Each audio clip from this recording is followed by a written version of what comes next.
Hello, what's up everybody? Welcome in, Elise, Holly, Johnny, hey everybody. Hi, hello, good morning. Is it morning for you there? Oh snap. What's up everybody? We are about to jump in. What's crack-a-lackin'? Alright everyone, here we go. Are you actually going to read today? What does that mean? I have read 5,281 verses so far. So yes, I'm going to read today. Are we ready? So, we just read last night, we finished in Joshua chapter 3. What happens in Joshua chapter 3 is finally the Hebrews are crossing the Jordan River. Finally, after generations, like literally the first 4 chapters of the book, they're waiting for this promise to cross the Jordan and go into the promised land. And now it happened. All right? It just happened last night. So what's going to happen? Now we're getting into the stories. Now we're getting into the good stuff. I'm not saying that the first 4 isn't good stuff by any means. But we're going to start off Joshua chapter 4, verse 1. Not off to a great start. Joshua chapter 4, verse 1. Ow, it's still hot. Now, when all the nation had finished crossing the Jordan, the Lord spoke to Joshua, saying, "Take for yourselves 12 men from the people, 1 man from each tribe, and command them, saying, Take up for yourselves 12 stones from here, out of the middle of the Jordan, from the place where the priests' feet are standing firm, and carry them over with you, and lay them down in the lodging place where you will lodge tonight." So Joshua called the 12 men whom he had appointed from the sons of Israel, 1 man from each tribe. And Joshua said to them, "Cross again to the ark of the Lord your God into the middle of the Jordan. And each of you take up a stone on his shoulder according to the number of the tribes of the sons of Israel. Let this be a sign among you, that when your children ask later, saying, 'What do these stones mean to you?' then you shall say to them, 'Because the waters of the Jordan were cut off before the ark of the covenant of the Lord when it crossed the Jordan, the waters of the Jordan were cut off. So these stones shall become a memorial to the sons of Israel forever.' Thus the sons of Israel did as Joshua commanded, and took up 12 stones from the middle of the Jordan, just as the Lord spoke to Joshua, according to the number of the tribes of the sons of Israel, and they carried them over with them to the lodging place and put them down there. Then Joshua set up 12 stones in the middle of the Jordan, at the place where the feet of the priests who carried the ark of the covenant were standing. And they are there to this day. For the priests who carried the ark were standing in the middle of the Jordan until everything was completed that the Lord had commanded Joshua to speak to the people, according to all that Moses had commanded Joshua. And the people hurried and crossed. And when the people had finished crossing, the ark of the Lord and the priest crossed before the people. The sons of Reuben and the sons of Gad and the half-tribe of Manasseh crossed over in battle array before the sons of Israel, just as Moses had spoken to them. About 40,000 equipped for war crossed for battle before the Lord into the desert plains of Jericho. And on that day the Lord exalted Joshua in the sight of all Israel, so that they revered him, just as they revered Moses all the days of his life. Now the Lord said to Joshua, "Command the priests who carry the ark of the testimony that they come up from the Jordan." So Joshua commanded the priests, saying, "Come up from the Jordan."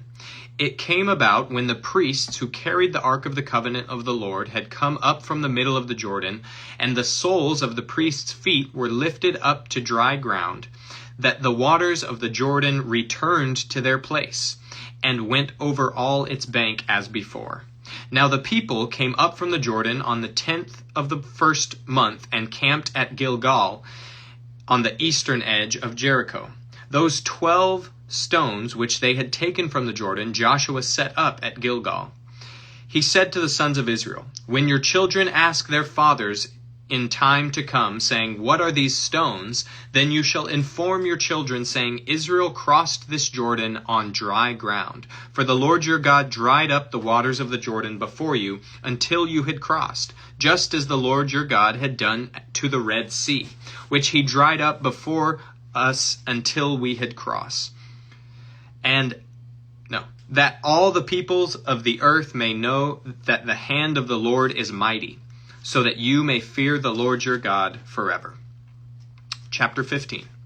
Now it came about when all the kings of the Amorites who were beyond the Jordan to the west, and all the kings of the Canaanites who were by the sea, heard how the Lord had dried up the waters of the Jordan before the sons of Israel until they had crossed, that their hearts melted, and there was no spirit in them any longer because of the sons of Israel.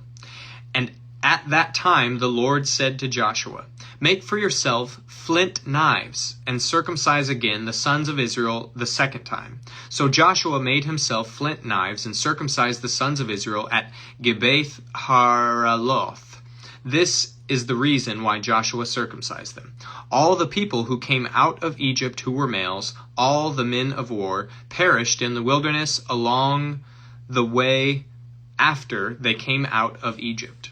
For all the people who came out were circumcised, but all the people who were born in the wilderness along the way as they came out of Egypt had not been circumcised. For the sons of Israel walked 40 years in the wilderness, until all the nation, that is, the men of war who came out of Egypt, perished because they did not listen to the voice of the Lord, to whom the Lord had sworn that he would not let them see the land which the Lord had sworn to their fathers to give to us, a land flowing with milk and honey. Their children whom he raised up in their place Joshua circumcised, for they were uncircumcised because they had not circumcised them along the way. Now when they had finished circumcising the nation, they remained in their places in the camp until they were healed. Then the Lord said to Joshua, "Today I have rolled away the reproach of Egypt from you." So the name of that place is called Gilgal to this day. While the sons of Israel camped at Gilgal, they observed the Passover on the evening of the 14th day of the month of the desert plains of Jericho. On the desert plains of Jericho. On the day after the Passover, on that very day, they ate some of the produce of the land, unleavened cakes and parched grain. The manna ceased on the day after they had eaten some of the produce of the land, so that the sons of Israel no longer had manna, but they ate some of the yield of the land of Canaan during that year. Now it came about when Joshua was by Jericho that he lifted up his eyes and looked, and behold, a man was standing opposite him with his sword drawn in his hand.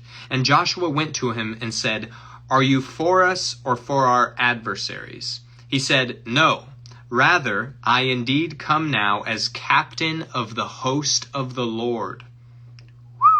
And Joshua fell on his face to the earth and bowed down and said to him, "What has my Lord to say to his servant?" The captain of the Lord's host said to Joshua, "Remove your sandals from your feet, for the place where you are standing is holy." And Joshua did so. Chapter 6. Now, Jericho was tightly shut because of the sons of Israel. No one went out and no one came in. The Lord said to Joshua, "See, I have given Jericho into your hand with its king and the valiant warriors. You shall march around the city, all the men of war circling the city once. You shall do so for 6 days. Also 7 priests shall carry 7 trumpets of ram's horns before the ark. Then on the 7th day you shall march around the city 7 times, and the priest shall blow the trumpets. It shall be that when they make a long blast with the ram's horn, and you will hear the sound of the trumpet, all the people shall shout with a great shout, and the wall of the city will fall down flat, and the people will go up every man straight ahead. So Joshua, the son of Nun, called the priests and said to them, "Take up the ark of the covenant, and let the 7 priests carry 7 trumpets of ram's horns before the ark of the Lord." Then he said to the people, "Go forward and march around the city, and let the armed men go on before the ark of the Lord." And it was so, that when Joshua had spoken to the people, the 7 priests carrying the 7 trumpets of ram's horns before the Lord went forward and blew the trumpets, and the ark of the covenant of the Lord followed them. The armed men went before the priests who blew the trumpets, and the rear guard came after the ark, while they continued to blow the trumpets. But Joshua commanded the people, saying, "You shall not shout, nor let your voice be heard, nor let a word proceed out of your mouth until the day I tell you, 'Shout.' Then you shall shout." So he had the ark of the Lord taken around the city, circling it once. Then they came into the camp and spent the night in the camp. Now Joshua rose early in the morning, and the priests took up the ark of the Lord. The 7 priests carrying the 7 trumpets of ram's horns before the ark of the Lord went on continually, and blew the trumpets, and the armed men went before them, and the rear guard came after the ark of the Lord, while they continued to blow the trumpets. Thus the second day they marched around the city once, and returned to the camp. They did so for 6 days. Then, on the 7th day, they arose early at the dawning of the day, and marched around the city in the same manner 7 times. Only on that day they marched around the city 7 times. At the 7th time, when the priest blew the trumpets, Joshua said to the people, "Shout, for the Lord has given you the city. The city shall be under the ban. It and all that is in it belongs to the Lord. Only Rahab the harlot and all who are with her in her house shall live, because she hid the messengers whom we sent. But as for you, only keep yourselves from the things under the ban, so that you do not covet them and take some of the things under the ban, and make the camp of Israel accursed and bring trouble on it. But all the silver and the gold and articles of bronze and iron are holy to the Lord. They shall go into the treasury of the Lord." So the people shouted, and priests blew the trumpets. And when the people heard the sound of the trumpet, the people shouted with a great shout, and the wall fell down flat, so that the people went up into the city, every man straight ahead, and they took the city, until they utterly destroyed everything in the city, both man and woman, young and old, the ox and sheep and donkey, with the edge of the sword. Joshua said to the 2 men who had spied out the land, "Go into the harlot's house and bring the woman and all she has out of there, as you have sworn to her." So the young men who were spies went in and brought out Rahab and her father and her mother and her brothers and all she had. They also brought out all her relatives and placed them outside the camp of Israel. They burned the city with fire and all that was in it. Only the silver and gold and bronze and articles of bronze and iron they put into the treasury of the house of the Lord. However, Rahab the harlot and her father's household and all she had, Joshua spared. And she has lived in the midst of Israel to this day, for she hid the messengers whom Joshua sent to spy out Jericho. Then Joshua made them take an oath at that time, saying, "Cursed before the Lord is the man who rises up and builds this city Jericho. With the loss of his firstborn he shall lay its foundation, and with the loss of his youngest son he shall set up its gates." So the Lord was with Joshua, and his fame was in all the land. All right, here we go, chapter 7. Oh, before I forget, let me add, do we got anyone in here? Hey, there's my friend. Welcome, welcome. Good to have everyone in here. Here we go. Chapter 7 of Joshua, verse 1. But the sons of Israel acted unfaithfully in regard to the things under the ban. For Achan, the son of Carmi, the son of Zabdi, the son of Zerah, from the tribe of Judah, took some of the things under the ban, Therefore the anger of the Lord burned against the sons of Israel. Now Joshua sent men from Jericho to Ai. I'm just going to say Ai. Just know that it's not that Ai. Now, Joshua chapter 7, verse 2. Now Joshua sent men from Jericho to Ai, which is near Beth-aven, east of Bethel, and said to them, Go up and spy out the land. So the men went up and spied out Ai. They returned to Joshua and said to him, Do not let all the people go up. Only about 2,000 or 3,000 men need to go up to Ai. Do not make all the people toil up there, for they are few. So about 3,000 of the men from the people went up there, but they fled from the men of Ai. The men of Ai struck down about 36 of their men and pursued them from the gate as far as Shebarim and struck them down on the descent. So the hearts of the people melted and became like water. Then Joshua tore his clothes and fell to the earth on his face before the ark of the Lord until the evening. Both he and the elders of Israel, and they put dust on their heads.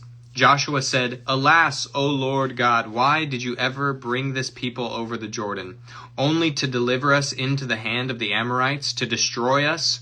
If only we had been willing to dwell beyond the Jordan. O Lord, what can I say, since Israel has turned their back before their enemies? For the Canaanites and all the inhabitants of the land will hear of it, and they will surround us and cut off our name from the earth. And what will you do for your great name? So the Lord said to Joshua, Rise up. Why is it that you have fallen on your face? Israel has sinned, and they have also transgressed my covenant which I commanded them. And they have taken even some of the things under the ban, and have both stolen and deceived. Moreover, they have also put them among their own things. Therefore the sons of Israel cannot stand before their enemies. They turn their backs before the enemies, for they have become accursed. I will not be with you any more, unless you destroy the things under the ban from your midst. Rise up, consecrate the people, and say, Consecrate yourselves for tomorrow. Consecrate yourselves for tomorrow. For thus the Lord, the God of Israel, has said, There are things under the ban in your midst, O Israel. You cannot stand before your enemies until you have removed the things under the ban from your midst. In the morning, then you shall come near by your tribes, and it shall be that the tribe which the Lord takes by lot shall come near by families, and the family of which the Lord takes shall come near by households, and the household which the Lord takes shall come near by man by man. It shall be that the one who is taken with the things under the ban shall be burned with fire, he and all that belongs to him, because he has transgressed the covenant of the Lord, and because he has committed a disgraceful thing in Israel. So Joshua arose early in the morning, and brought Israel near by many tribes. And the tribe of Judah was taken. He brought the family of Judah near, and he took the family of the Zerahites. And he brought the family of the Zerahites near man by man, and Zabdi was taken. He brought his household near man by man, and Achan, son of Carmi, son of Zabdi, son of Zerah, from the tribe of Judah, was taken. Then Joshua said to Achan, My son, I implore you, give glory to the Lord, the God of Israel, and give praise to him, and tell me now what you have done. Do not hide it from me. So Achan answered Joshua and said, Truly I have sinned against the Lord, the God of Israel, and this is what I did. When I saw among the spoil a beautiful mantle from Shinar, and 200 shekels of silver, and a bar of gold 50 shekels in weight, then I coveted them, and I took them. And behold, they are concealed in the earth inside my tent, with the silver underneath it. So Joshua sent messengers, and they ran to the tent, and behold, it was concealed in his tent with the silver underneath it. They took them from inside the tent, and brought them to Joshua and to all the sons of Israel, and they poured them out before the Lord. Then Joshua and all Israel with him took Achan the son of Zerah, the silver, the mantle, the bar of gold, his sons, his daughters, his oxen, his donkeys, his sheep, his tent, and all that belonged to him, and they brought them up to the valley of Achor. Joshua said, "Why have you troubled us? The Lord will trouble you this day." And all Israel stoned them with stones, and they burned them with fire after they had stoned them with stones. They raised over him a great heap of stones that stands to this day, and the Lord turned from his fierceness of his anger. Therefore the name of that place has been called the Valley of Achor to this day. Chapter 8. Joshua, by the way, if you're just joining. Joshua chapter 8. Now the Lord said to Joshua, "Do not fear or be dismayed. Take all the people of war with you and arise. Go up to Ai. See, I have given it into your hand the king of Ai, his people, his city, and his land. You shall do to Ai and its king just as you did to Jericho and its king. You shall take only its spoil and its cattle as plunder for yourselves. Set an ambush for the city behind it." So Joshua rose with all the people of war to go up to Ai, and Joshua chose 30,000 men, valiant warriors, and sent them out at night. He commanded them, saying, "See, you are going to ambush the city from behind it. Do not go very far from the city, but all of you be ready. Then I and all of the people who are with me will approach the city, and then they will come out to meet us at the first. We will flee before them, and they will come out after us until we have drawn them away from the city, for we will say, they will say, they are fleeing before us as the first. So we will flee before them. And you shall rise from your ambush and take possession of the city, for the Lord your God will deliver it into your hand.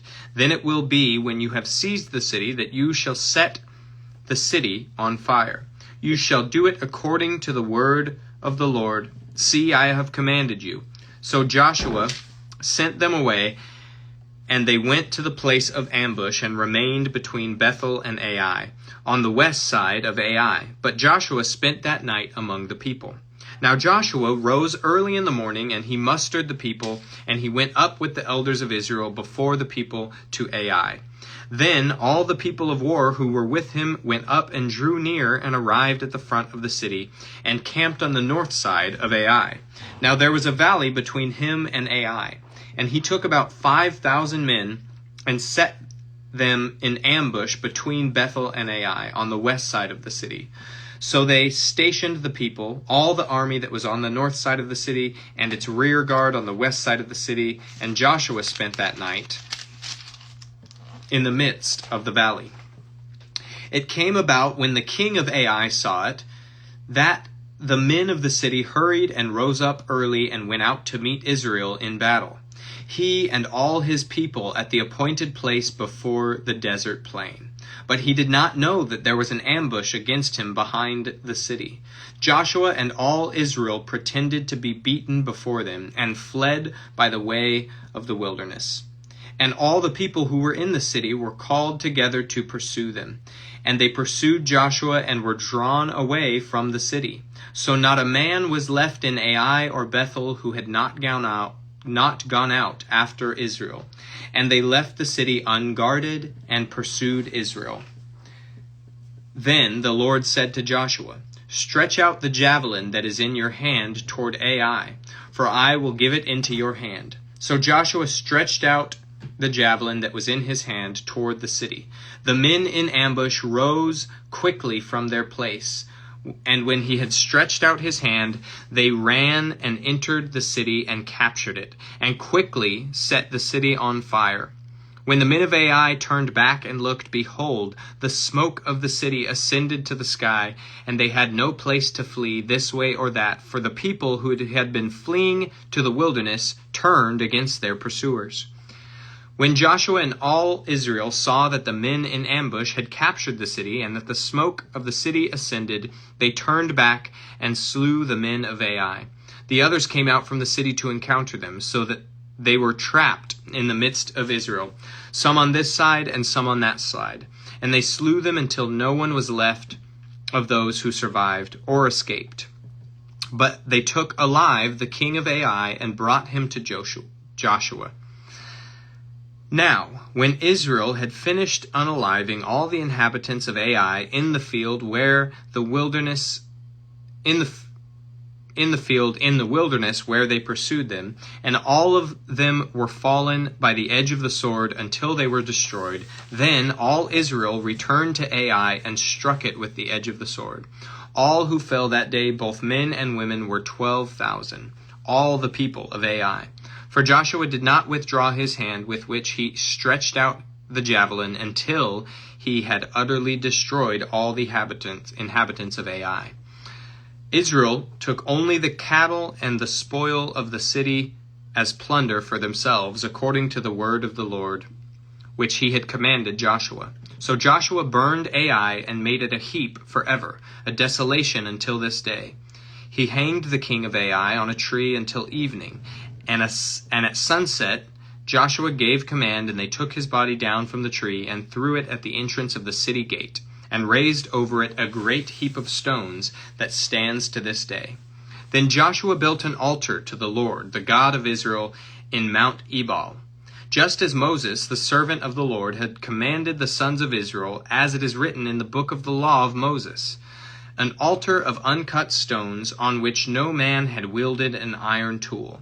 And they offered burnt offerings on it to the Lord, and sacrificed peace offerings. He wrote there on the stone a copy of the law of Moses, which he had written, in the presence of the sons of Israel.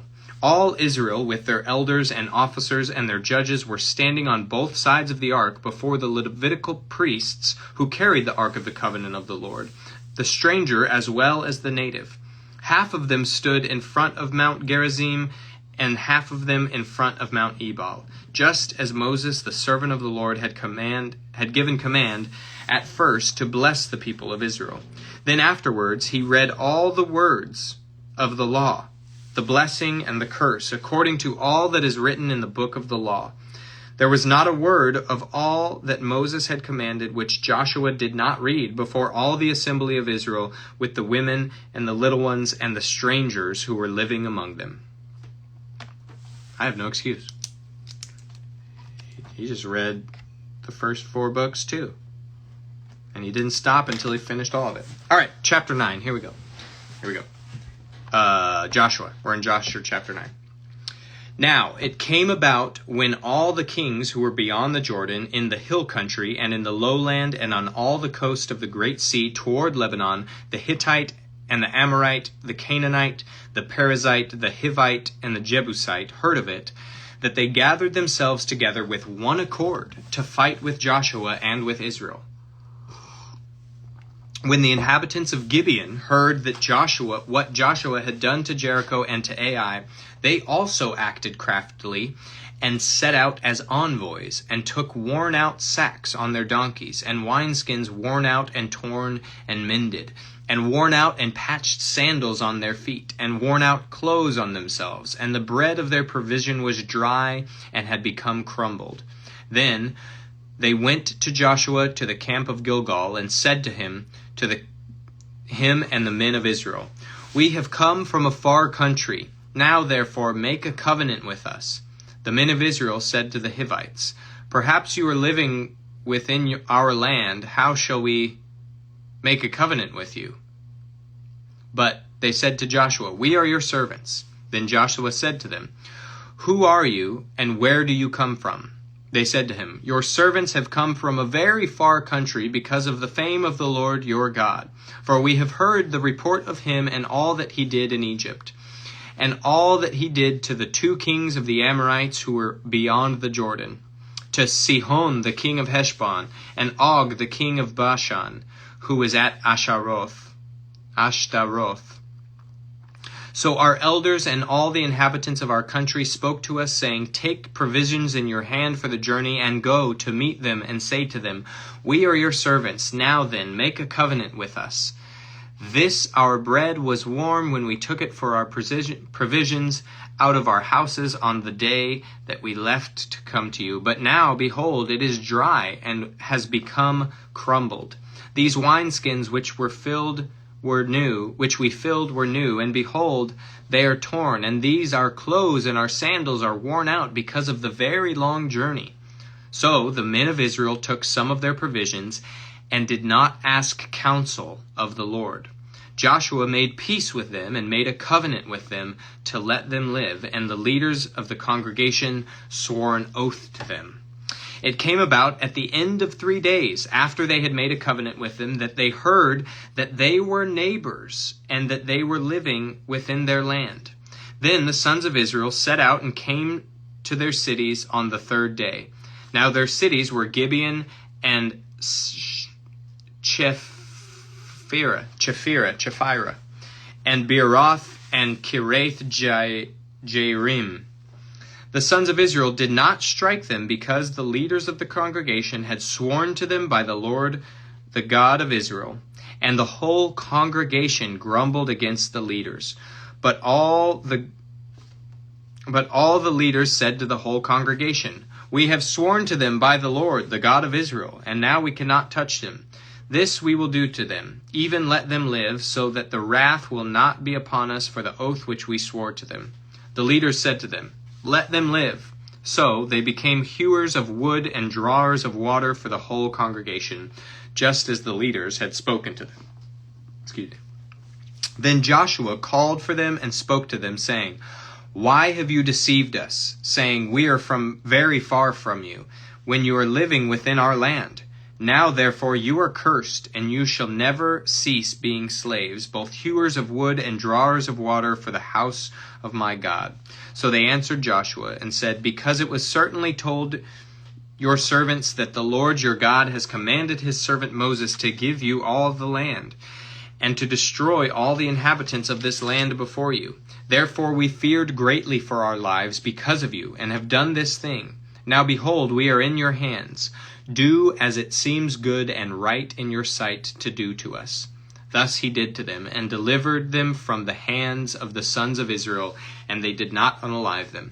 But Joshua made them that day hewers of wood and drawers of water for the congregation and for the altar of the Lord, to this day, in the place which he would choose. Chapter 10. Oh, this is perfect temperature. Give me 2 seconds.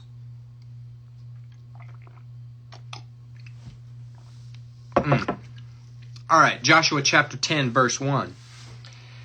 Now it came about when Adoni-Zedek, king of Jerusalem, heard that Joshua had captured Ai and utterly destroyed it, just as he had done to Jericho and its king, so he had done to Ai and its king, and that the inhabitants of Gibeon had made peace with Israel and were within their land, that he feared greatly, because Gibeon was a great city,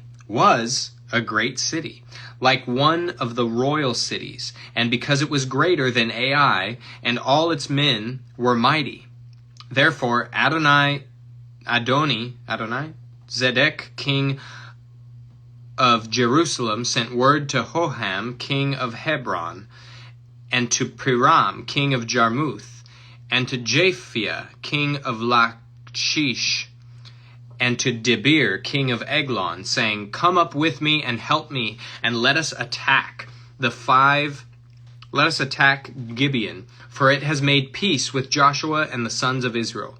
So the 5 kings of the Amorites, the king of Jerusalem, the king of Hebron, the king of Jarmuth, the king of Lachish, and the king of Eglon, gathered together and went up, they with all their armies, and camped by Gibeon and fought against it.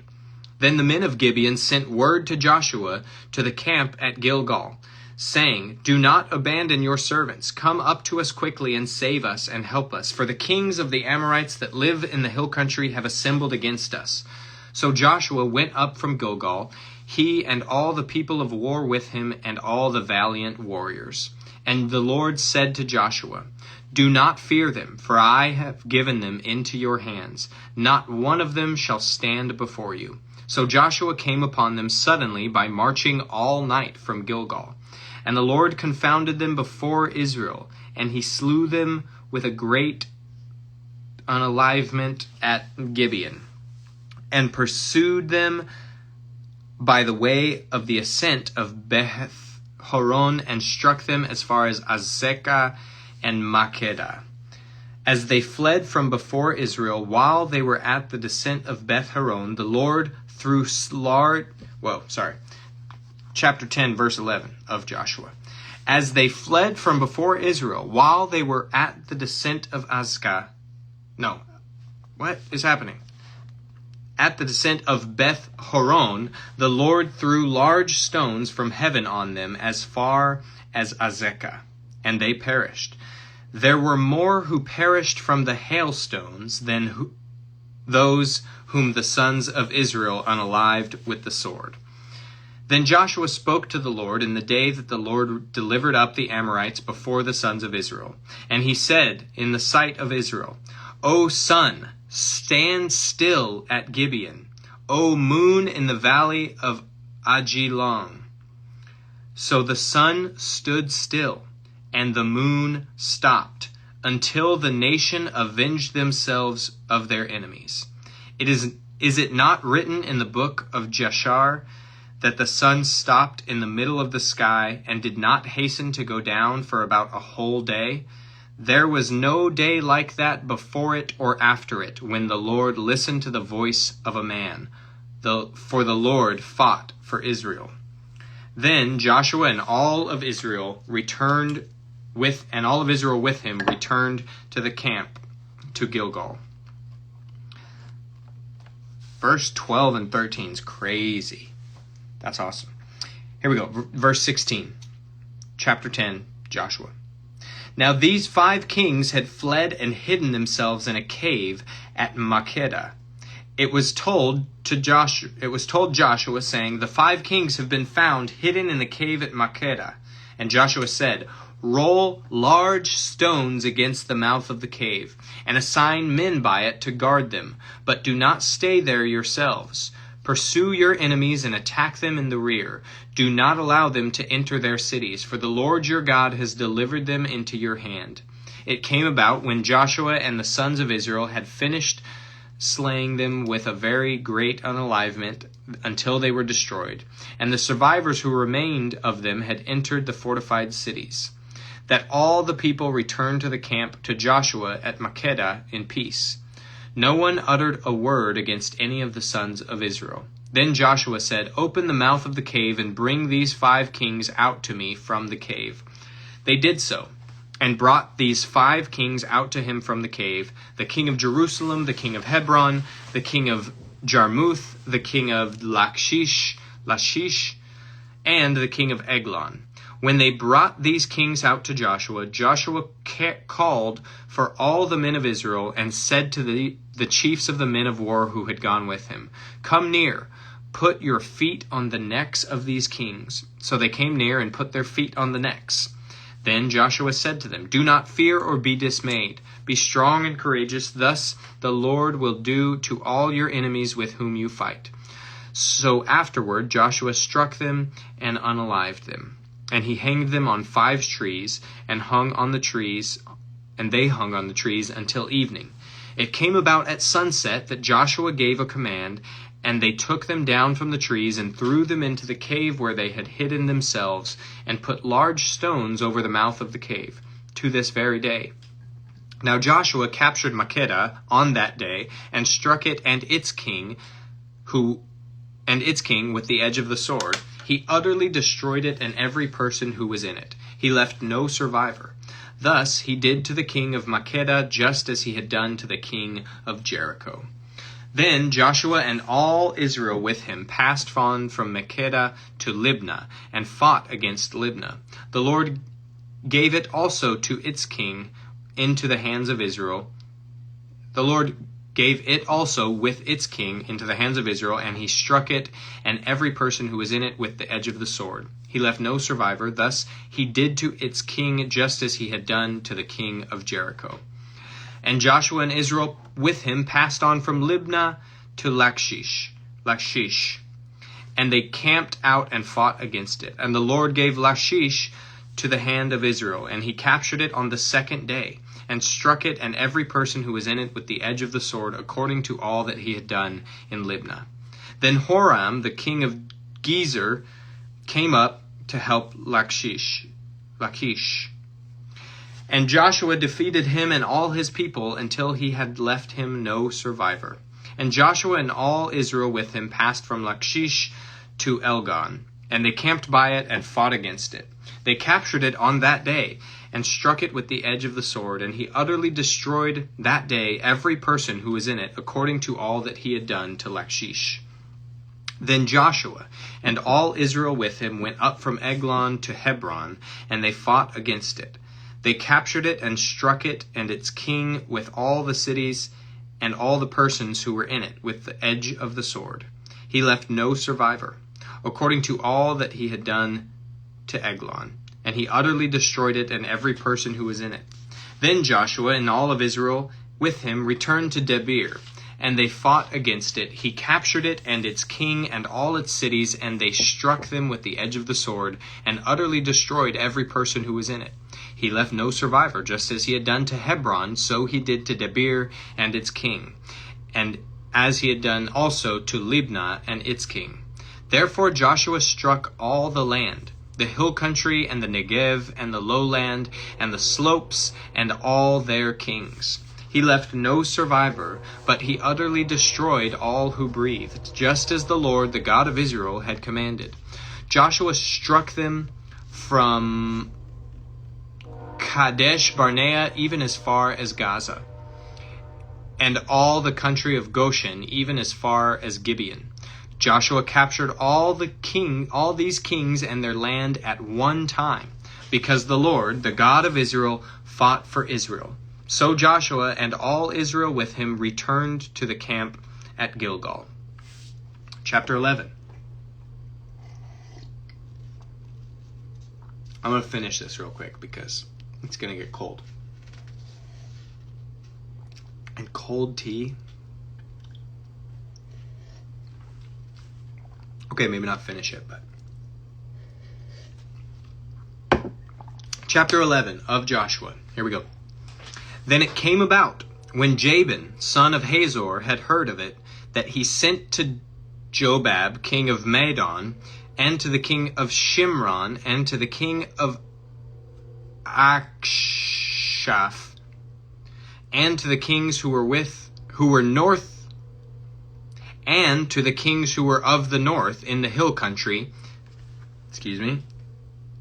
and in the Arabah, south of Chinneroth, in the lowland, and on the heights of the Dor on the west, to the Canaanite on the east and on the west, and the Amorite, and the Hittite, and the Perizzite, and the Jebusite in the hill country, and the Hivite at the foot of Hermon in the land of Mizpah. They came out, they and their armies with them, as many people as the sand that is on the seashore, with very many horses and chariots. So all of these kings, having agreed to meet, came and encamped together at the waters of Merom to fight against Israel. Then the Lord said to Joshua, "Do not be afraid because of them, for tomorrow at this time I will deliver all of them slain before Israel. You shall hamstring their horses and burn their chariots with fire." So Joshua and all the people of war with him came upon them suddenly by the waters of Merom and attacked them. The Lord delivered them into the hand of Israel, so that they defeated them, and pursued them as far as Great Sidon and Misrepoth Maim, and the valley of Mizpah to the east. And they struck them until no survivor was left to them. Joshua did to them as the Lord had told him. He hamstrung their horses and burned their chariots with fire. Then Joshua turned back at that time, and captured Hazor and struck its king with the sword. For Hazor was formerly the head of all these kingdoms.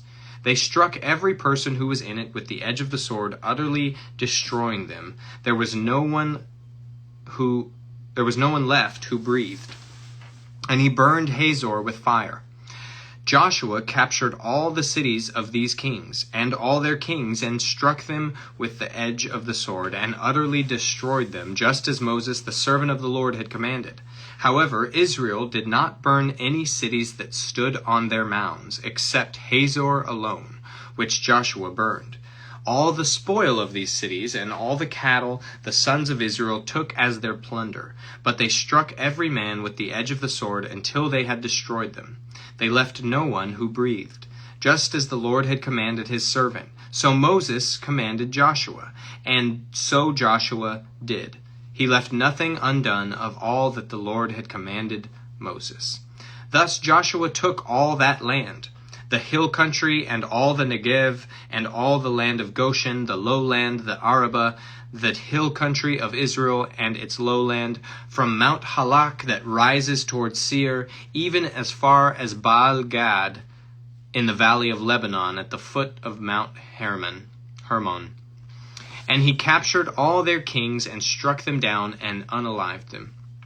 Joshua waged a war a long time with these kings. There was not a city which made peace with the sons of Israel except the Hivites living in Gibeon. They took them all in battle. For it was of the Lord to harden their hearts to meet Israel in battle, in order that he might utterly destroy them, that they might receive no mercy, but that he might destroy them, just as the Lord had commanded Moses. Then Joshua came at that time and cut off the Anakim from the hill country, from Hebron, from Debir, from Anab, and from all the hill country of Judah, and from all the hill country of Israel. Joshua utterly destroyed them with their cities. There was no Anakim left in the land of the sons of Israel. Only in Gaza, in Gath, in Ashdod, some remained. So Joshua took the whole land according to all that the Lord had spoken to Moses. And Joshua gave it for an inheritance to Israel according to their divisions by their tribes. Thus the land had rest from war. Chapter 12. Now these are the kings of the land whom the sons of Israel defeated, and whose land they possessed beyond the Jordan toward the sunrise, from the valley of the Arnon as far as Mount Hermon. And all the Arabah to the east, Sihon, king of the Amorites, who lived in Heshbon, and ruled from Aroer, which is on the east, which is on the edge of the valley of the Arnon, both in the middle of the valley and half of Gilead, even as far as the brook Jabbok. The border of the valley and the border of the valley of the sons of Ammon. And the Arabah as far as the sea of the Chinneroth toward the east, and as far as the sea of the Arabah, even the salt sea, eastward toward Beth Jeshimoth, and on the south at the foot of the slopes of Pisgah, and the territory of Og, king of Bashan, one of the remnant of Rephaim, who lived at the Asheroth at Edrei, and ruled over Mount Hermon at Seleka, and all Bashan, as far as the border of the Geshurites and the Maacathites, and half of Gilead, as far as the border of Sihon, king of Heshbon. Moses, the servant of the Lord, and the sons of Israel defeated them. And Moses, the servant of the Lord, gave it to the Reubenites and the Gadites and the half-tribe of Manasseh as a possession. Now these are the kings of the land whom Joshua and the sons of Israel defeated beyond the Jordan toward the west, from Baal-Gad in the valley of Lebanon, even as far as Mount Halak, which rises toward Seir. And Joshua gave it to the tribes of Israel as a possession according to their divisions, in the hill country, in the lowland, in the Arabah, and on the slopes, and in the wilderness, and in the Negev, the Hittite, the Amorite, and the Canaanite, the Perizzite, the Hivite, and the Jebusite. The king of Jericho, 1. The king of Ai, which is beside Bethel, 1. The king of Jerusalem, 1. The king of Hebron, 1. The king of Jarmuth, 1. The king of Lachish, 1. The king of Elgon, 1. The king of Gezer, 1. The king of Debir, 1. The king of Geder, 1. The king of Hormah, 1. The king of Arad, 1. The king of Libnah, 1. The king of Tapua, 1. The king of Hepher, 1. The king of Aphek, 1. The king of Lasharon, 1. The king of Madon, 1. The king of Hazor, 1. The king of Shimron Meron, 1. The king of Ashaph, 1. The king of Tanakh, 1. The king of Medigo, 1. The king of Kadesh, 1. The king of Jokneam in Carmel, 1. The king of Dor in the heights of Dor, 1. The king of Golim in Gilgal, 1. The king of Tirzah, 1. All in all, 31 kings. Chapter 13. Now Joshua was old and advanced in years when the Lord said to him, "You are old and advanced in years, and very much of the land remains to be possessed. This is the land that remains, all the regions of the Philistines and those of the Geshurites, from the Sihor, which is east of Egypt, even as far as the border of Ekron to the north. It is counted as Canaanite. The 5 lords of the Philistines, the Gazite, the Ashdodite, the Ashkelonite, the Gittite, and the Ekronite, and the Avite to the south, all the land of the Canaanite, and Merah that belongs to the Sidonians, as far as Aphek, to the border of the Amorite, and the land of the Gebelite, and all of Lebanon toward the east, from Baal-Gad below Mount Hermon, as far as Lebo Hamath. All the inhabitants of the hill country from Lebanon as far as Misreproth Maim, all the Sidonians, I will drive them out from before the sons of Israel. Only allot it to Israel for an inheritance, as I have commanded you. Now therefore apportion this land for an inheritance to the 9 tribes and the half tribe of Manasseh. With the other half tribe, the Reubenites and the Gadites received their inheritance, which Moses gave them beyond the Jordan of the east, just as Moses, the servant of the Lord, gave to them, from Aroer, which is on the edge of the valley of Arnon, with the city which is in the middle of the valley, and all the plain of Medeba, as far as Dibon, and all the cities of the valley,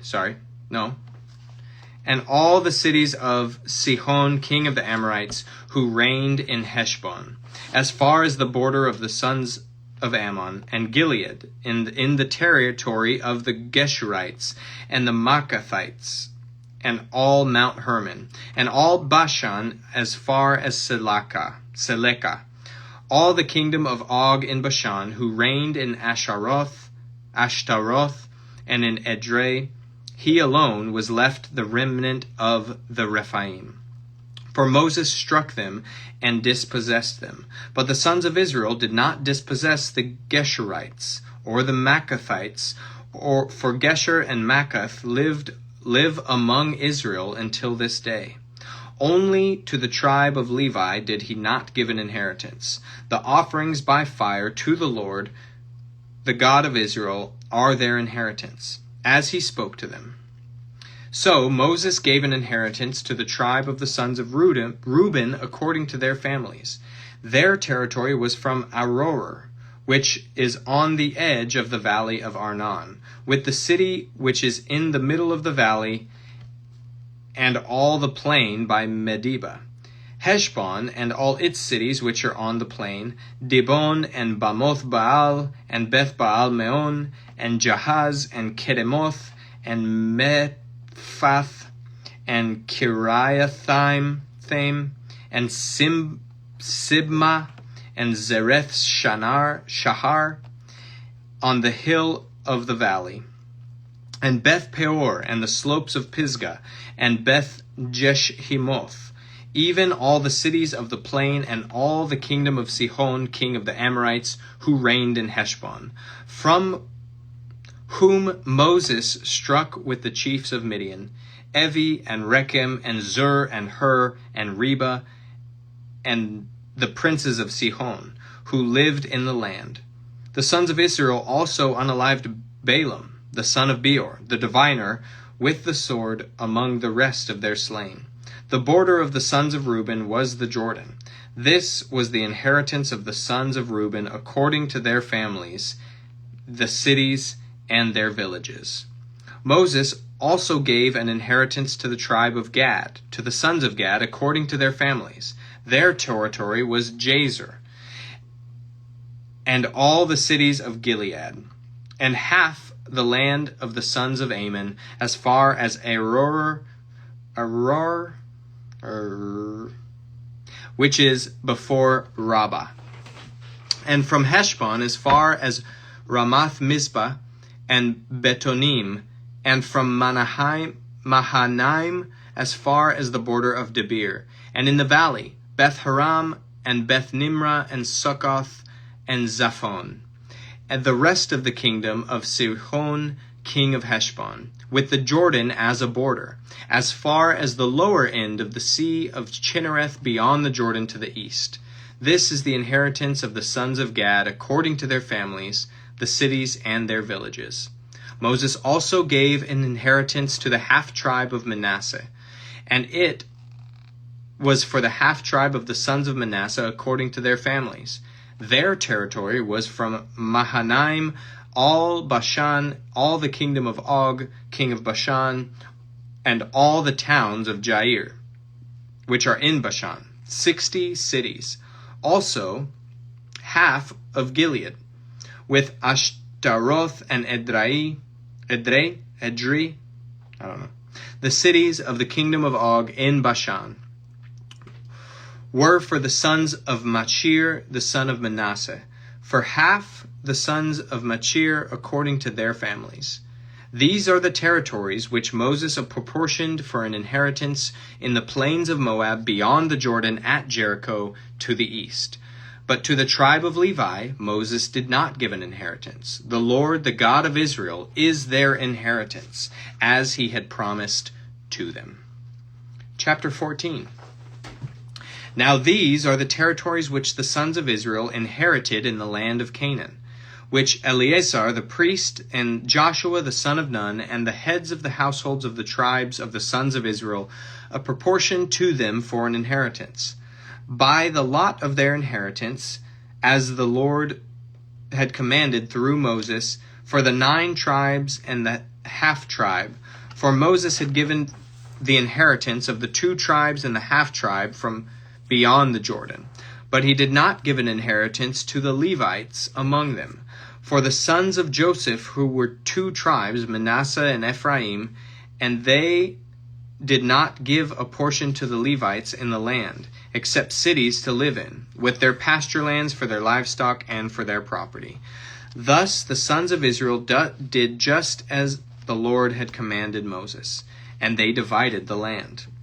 Then the sons of Judah drew near to Joshua in Gilgal, and Caleb the son of Jephunneh the Kenizzite said to him, You know the word which the Lord spoke to Moses, the man of God, concerning you and me in Kadesh Barnea. I was 40 years old when Moses, the servant of the Lord, sent me from Kadesh Barnea to spy out the land, and I brought word back to him, as it was in my heart. Nevertheless, my brethren who went up with me made the heart of the people melt with fear, but I followed the Lord my God fully. So Moses swore on that day, saying, Surely the land on which your foot has trodden will be an inheritance to you and to your children forever, because you have followed the Lord my God fully. Now behold, the Lord has let me live, just as he spoke, these 45 years. And the time that the Lord spoke this word to Moses, when Israel walked in the wilderness, and now behold, I am 85 years old today. I am still as strong today as I was in the day Moses sent me, and as my strength was then, so my strength is now, for war and going out and coming in. Now then, give me this hill country about which the Lord spoke on that day, for you heard on that day that the Anakim were there, with great fortified cities. Perhaps the Lord will be with me, and I will drive them out as the Lord had spoken. So Joshua blessed him and gave Hebron to Caleb, the son of Jephunneh, for an inheritance. Therefore Hebron became the inheritance of Caleb, the son of Jephunneh the Kenizzite, until this day, because he followed the Lord God of Israel fully. Now the name of Hebron was formerly Kiriath Arba, for Arba was the greatest man among the Anakim. Then the land had rest from war. That's cool.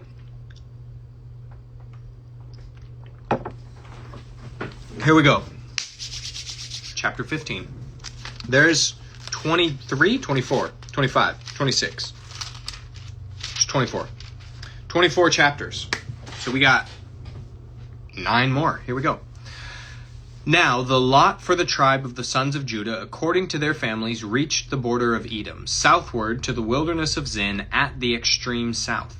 Their south border was from the lower end of the Salt Sea, from the bay that turns to the south. Then it proceeded southward to the ascent of Akrabim and continued to Zin. Then went up by the south of went by the south of Kadesh Barnea and continued to Hezron, and went up to Adar and turned about to Karka.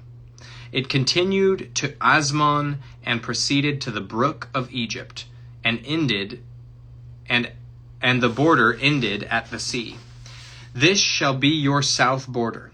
The east border was the Salt Sea as far as the mouth of the Jordan, and the border on the north side was from the bay of the sea at the mouth of the Jordan. Then the border went up to Beth Hoglah and continued on the north of Beth Araba, and the border went up to the stone of Bohan, the son of Reuben.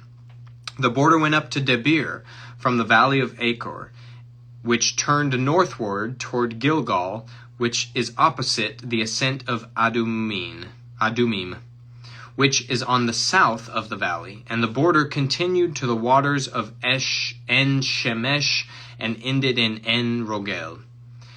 Then the border went up the valley of Ben-Hinnom to the slope of the Jebusite on the south, that is, Jerusalem. And the border went up to the top of the mountain which is before the valley of Hinnom to the west, which is at the end of the valley of Rephaim toward the north. From the top of the mountain the border curved to the spring of the waters of Nephtoah and proceeded to the cities of Mount Ephron.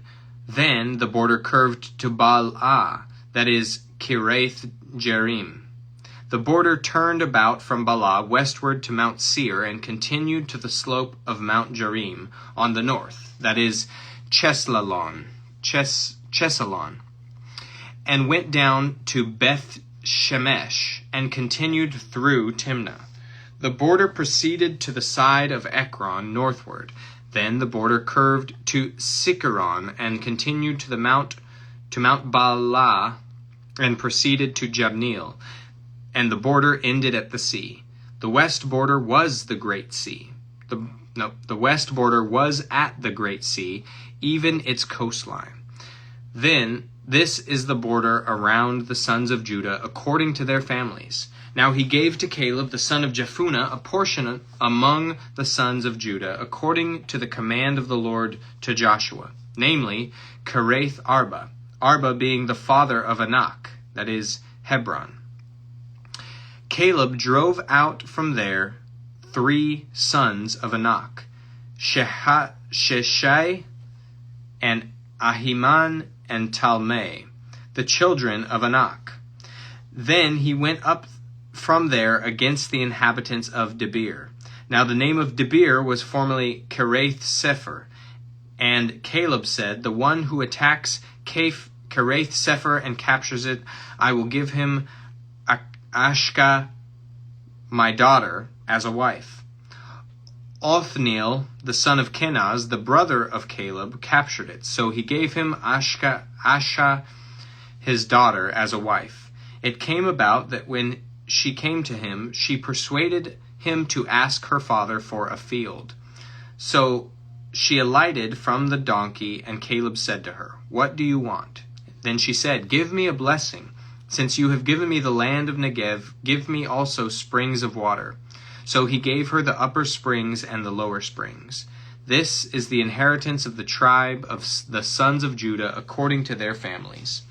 Now the cities at the extremity of the tribe of the sons of Judah toward the border of Edom were in the south were Kabzeel and Eder and Jagur, and Kena and Dimona and Adada, and Kadesh and Hazor and Ithnam, Ziph and Telem and Bealoth, and Hazor Hadattah, and Kiroth Hezron, that is Hazor, Amam and Shema and Molada, and Hazar Gadah, and Heshmon and Beth Pelet, and Hazar Shual, and Beersheba, and Biziothia, Bala, and Lim, and Ezem, and El-Tolad, and Chisel, and Hormah, and Ziklag, and Madmana, and Sasana, and Leboath, and Shilhim, and Ain, and Rimmon. In all, 29 cities with their villages. In the lowland, Eshtaol and Zorah and Ashna, and Zanoah and En-Ganim, Tapua and Enam, Jarmuth and Adullam, Soko and Azekah, and Shiraim and Adithaim and Jeredeh and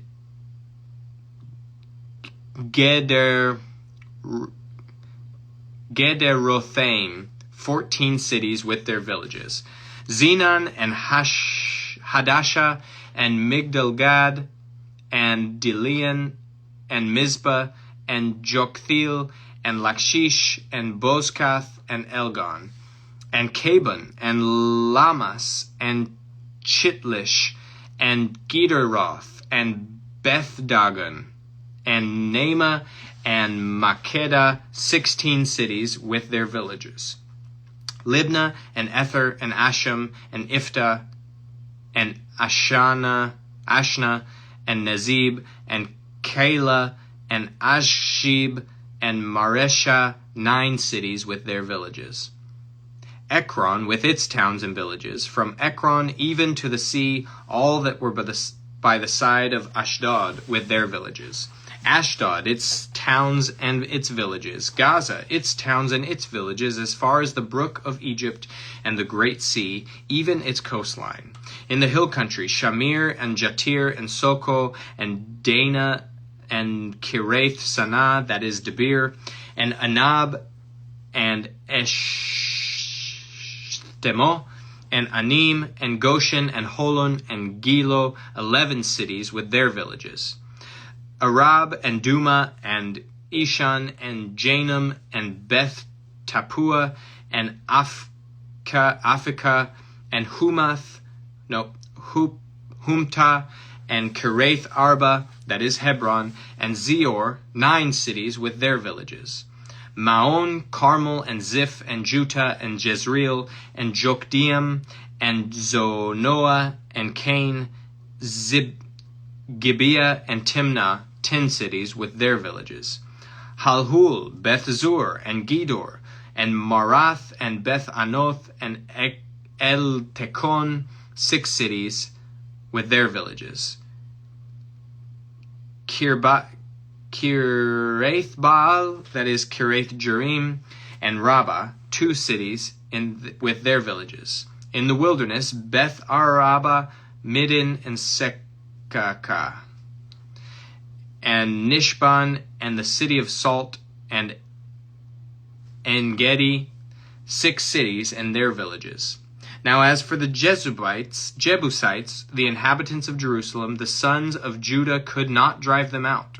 So the Jebusites live with the sons of Judah at Jerusalem until this day. Chapter 16. Then, we're in Joshua, by the way, if you're just joining. Thank you so much. Joshua chapter 16. Then the lot for the sons of Joseph went from the Jordan at Jericho to the waters of Jericho on the east into the wilderness, going up from Jericho through the hill country to Bethel. It went from Bethel to Luz and continued at the border of the Archites at Ataroth. It went down westward to the territory of the Japhletites, as far as the territory of the lower Beth Horon, even to Gezer, and ended up at the sea. The sons of Joseph, Manasseh and Ephraim, received their inheritance. Now this was the territory of the sons of Ephraim according to their families. The border of their inheritance eastward was Ataroth Adar, as far as upper Beth Horon. Then the border went westward at Michmethath on the north, and the border turned about eastward to Tanath Shiloh, and continued beyond it to the east of Janoah. It went down from Janoah to Ataroth and to Narah, then reached Jericho and came out at the Jordan. From Tappuah the border continued westward to the brook of Cana, and it ended at the sea. This is the inheritance of the tribe of the sons of Ephraim according to their families, together with the cities which were set apart for the sons of Ephraim in the midst of the inheritance of the sons of Manasseh. All the cities with their villages, but they did not drive out the Canaanites who lived in Gezer. So the Canaanites live in the midst of Ephraim to this day, and they became forced laborers. Chapter 17. Now this was the lot for the tribe of Manasseh, for he was the firstborn of Joseph.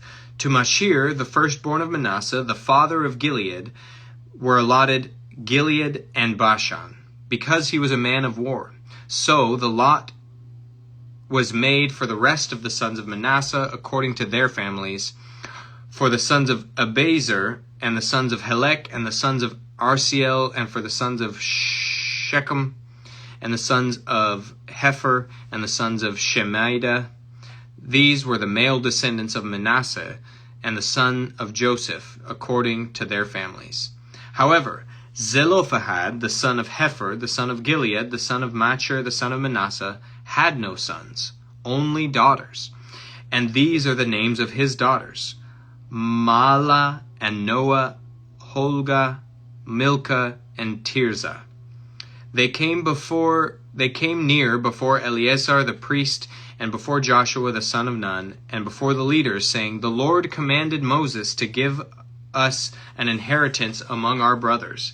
So according to the command of the Lord, he gave them an inheritance among their father's brothers.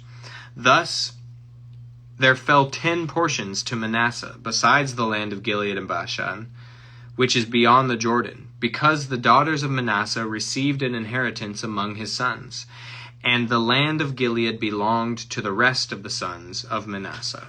The border of Manasseh ran from Asher to Michmethath, which was east of Shechem. Then the border went southward to the inhabitants of En-Tappuah. The land of Tappuah belonged to Manasseh, but Tappuah on the border of Manasseh belonged to the sons of Ephraim. The border went down to the brook of Cana. Southward of the brook, these cities belonged to Ephraim among the cities of Manasseh. And the border of Manasseh was on the north side of the brook, and it ended at the sea. The south side belonged to Ephraim, and the north side to Manasseh, and the sea was their border. And they reached to Asher on the north, and to Issachar on the east. In Issachar and Asher, Manasseh had Beth Shehan and its own towns, and Ibleam and its towns, and the inhabitants of Dor and its towns, and the inhabitants of Endor and its towns. and the inhabitants of Tanakh and its towns, and the inhabitants of Megiddo and its towns. The third is Naphith. But the sons of Manasseh could not take possession of these cities, because the Canaanites persisted living in that land. It came about when the sons of Israel became strong, they put the Canaanites into forced labor, but they did not drive them out completely. Then the sons of Joseph spoke to Joshua, saying, "Why have you given me only one lot and one portion for an inheritance? Since I am numerous, people whom the Lord has thus far blessed?" Joshua said to them, "If you are a numerous people, go up to the forest and clear a place for yourself there in the land of the Perizzites and the Rephaim, since the hill country of Ephraim is too narrow for you." The sons of Joseph said, "The hill country is not enough for us, and the Canaanites who live in the valley land have chariots of iron, both those who are in Beth Shean and its towns and those who are in the valley of Jezreel." Joshua spoke to the house of Joseph, to Ephraim and Manasseh, saying, "You are a numerous people and have great power. You shall not have one lot only, but the hill country shall be yours. For though it is a forest, you shall clear it, and to its farthest borders it shall be yours. For you shall drive out the Canaanites, even though they have chariots of iron, and though they are strong." Chapter 18. Then the whole congregation of the sons of Israel assembled themselves at Shiloh, and set up the tent of meeting there, and the land was subdued before them. There remained among the sons of Israel 7 tribes who had not divided their inheritance. So Joshua said to the sons of Israel, "How long will you put off entering to take possession of the land which the Lord your God, the God of your fathers, has given you? Provide for yourselves 3 men from each tribe, that I may send them, and they may arise and walk through the land and write a description of it according to their inheritance. Then they shall return to me. They shall divide it into 7 portions. Judah shall stay in its territory to the south, and the house of Joseph shall stay in their territory on the north. You shall describe the land in 7 divisions, and bring the description here to me. I will cast lots for you here before the Lord our God. For the Levites have no portion among you, because the priesthood of the Lord is their inheritance. Gad and Reuben and the half-tribe of Manasseh have also received their inheritance eastward beyond the Jordan, which Moses, the servant of the Lord, gave them." Then the men arose and went, and Joshua commanded those who went to describe the land, saying, "Go and walk through the land and describe it, and return to me. Then I will cast lots for you here before the Lord in Shiloh." So the men went and passed through the land and described it by cities in 7 divisions in a book. And they came to Joshua to the camp at Shiloh. And Joshua cast lots for them in Shiloh before the Lord. And there Joshua divided the land to the sons of Israel according to their divisions. Now the lot of the tribe of the sons of Benjamin came up according to their families, and the territory of their lot lay between the sons of Judah and the sons of Joseph. Their border on the north side was from the Jordan. Then the border went up to the side of Jericho and on the north, and went up through the hill country westward, and it ended at the wilderness of Beth-aven. From there the border continued to Luz, to the side of Luz, that is Bethel, southward. And the border went down to Ataroth Adar, near the hill which lies on the south of the lower Beth Horon. The border extended from there and turned round on the west side southward from the hill which lies before Beth Horon southward, and it ended at Kiriath Baal, that is Kiriath Jearim, a city of the sons of Judah. This was the west side. Then the south side was from the edge of Kiriath Jearim, and the border went westward and went to the fountain of the waters of Nephtoah. The border went down to the edge of the hill, which is in the valley of Ben Hinnom, which is the valley of Rephaim northward. And it went down to the valley of Hinnom, to the slope of the Jebusites southward, and went down to En Rogel. It extended northward and went to En Shemesh, and went to Geliloth, which is opposite the ascent of Adumim. It went down, we're in verse 17, second part of 17, and it went down to the stone of Bohan, the son of Reuben. It continued to the side in front of the Arabah northward and went down to the Arabah. The border continued to the side of Beth Hogla northward, and the border ended at the north bay of the Salt Sea at the south end of the Jordan. This was the south border. Moreover, the Jordan was its border on the east side. This was the inheritance of the sons of Benjamin according to their families and according to its borders all around. Now the cities of the tribes of the sons of Benjamin according to their families were Jericho and Beth Holga and Emek Keziz and Beth Araba and Zemarim and Bethel and Avim and Para and Oprah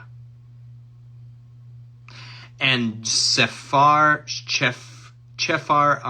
Ammoni and Ophni and Geba, 12 cities with their villages, Gibeon and Ramah and Beeroth and Mizpah and Chephirah and Moza and Rechem and Irpeel and Tarala and Zillah, Halef and the Jebusite, that is Jerusalem, Gibeah, Kirath, 14 cities with their villages. This is the inheritance of the sons of Benjamin according to their families. Chapter 19. Then the second lot fell to Simeon, to the tribe of the sons of Simeon according to their families. And their inheritance was in the midst of the inheritance of the sons of Judah. So they had as their inheritance Beersheba, or Sheba, and Molada, and Hazar Shual, and Bala, and Ezem, and El-Tolad, and Bethul, and Hormah, and Ziklag, and Beth Markaboth, and Hazar Susa, and Beth Lebauth, and Sharuhin, 13 cities with their villages. Ain, Rimon, and Ether, and Ashan, 4 cities with their villages. And all the villages which were around these cities, as far as Baalath Beer, Ramah of the Negev. This was the inheritance of the tribe of the sons of Simeon according to their families. The inheritance of the sons of Simeon was taken from the portion of the sons of Judah, for the share of the sons of Judah was too large for them. So the sons of Simeon received an inheritance in the midst of Judah's inheritance. Now the third lot came up for the sons of Zebulun according to their families, and the territory of their inheritance was as far as Sarid. Then their border went up to the west and to Maralah.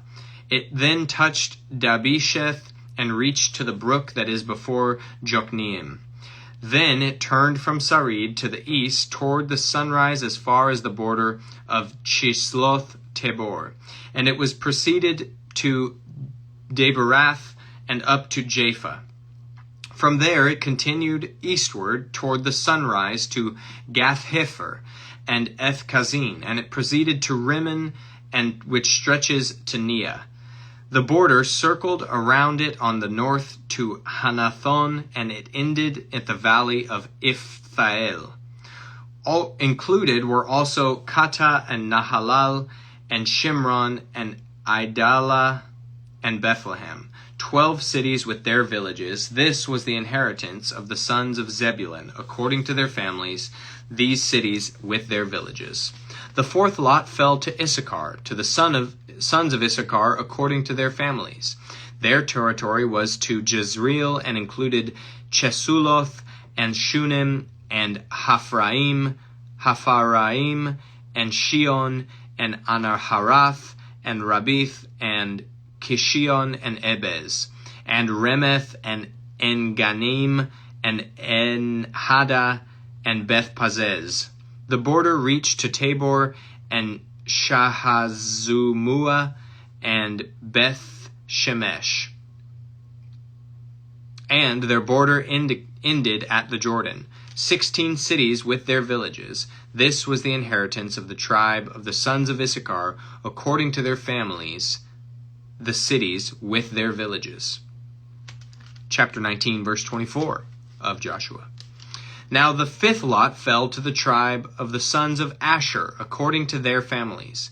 Their territory was Helkath, and Haley, and Beten, and Ashshaph, and Amalek, and Amad, and Mishal, and it reached to Carmel on the west, and to Sihor Libnath. It turned toward the east to Beth Dagon, and reached to Zebulun, and to the valley of Iftahel northward, to Beth Emek and Neiel. Then it proceeded on north to Kabul, and Ebron, and Rehob, and Hammon, and Cana, as far as Great Sidon. The border turned to Ramah at the fortified city of Tyre. Then the border turned to Hosah, and it ended at the sea by the region of Akjib. Included were also Umah and Aphek and Rehob, 22 cities with their villages. This was the inheritance of the tribe of the sons of Asher, according to their families, with these cities with their villages. The sixth lot fell to the sons of Naphtali, according to their families. Their border was from Heleph, from the oak in Zananim, and Adami, Nekeb, and Jabneel, as far as Lakum, and it ended at the Jordan. Then the border turned westward to Aznath Tabor, and proceeded from there to Hukok. And it reached to Zebulun on the south, and touched Asher on the west, and to Judah at the Jordan toward the east. The fortified cities were Ziddim, Zer, and Hamath, Rakath, and Chinnereth, and Adama, and Ramah, and Hazor, and Kadesh, and Edrei, and En Hazor, and Yiron, and Migdal El, Horem, and Beth Anath, and Beth Shemesh, 19 cities with their villages. This was the inheritance of the tribe of the sons of Naphtali, according to their families, the cities with their villages. The seventh lot fell to the tribe of the sons of Dan, according to their families. The territory of their inheritance was Zorah, and Eshtaol, and Ir Shemesh, and Shalabin, and Aijalon, and Ithla, and Elon, and Timnah, and Ekron, and Eltekah, and Gibeathon, and Balath, and Jehud, and Beneberak, and Gath-Rimmon, and Mijarkon, and Racon, with the territory over against Joppa. Then the territory of the sons of Dan proceeded beyond them, for the sons of Dan went up and fought with Leshem and captured it. Then they struck it with the edge of the sword and possessed it and settled in it. And they called Leshem Dan, after the name of Dan their father. This was the inheritance of the tribe of the sons of Dan, according to their families, these cities with their villages. Then, when they finished apportioning the land for inheritance by its borders, the sons of Israel gave an inheritance in their midst to Joshua, the son of Nun. In accordance with the command of the Lord, they gave him the city for which he asked, Timnath-Serah, in the hill country of Ephraim. So he built the city and settled in it. These are the inheritances which Eleazar the priest and Joshua the son of Nun and the heads of the households of the tribe of the sons of Israel distributed by lot in Shiloh before the Lord at the doorway of the tent of meeting. So they finished dividing the land. Muchas gracias. So, yeah. Check it out. Ow! That's hot. Woo. We got it.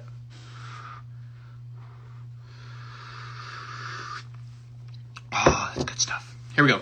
Chapter 20. We're flying tonight.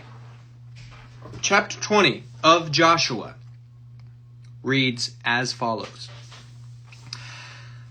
Then the Lord spoke to Joshua, saying, Speak to the sons of Israel, saying, Designate the cities of refuge, of which I spoke to you through Moses, that the manslayer who unalives any person unintentionally without premeditation may flee there, and they shall become your refuge from the avenger of blood.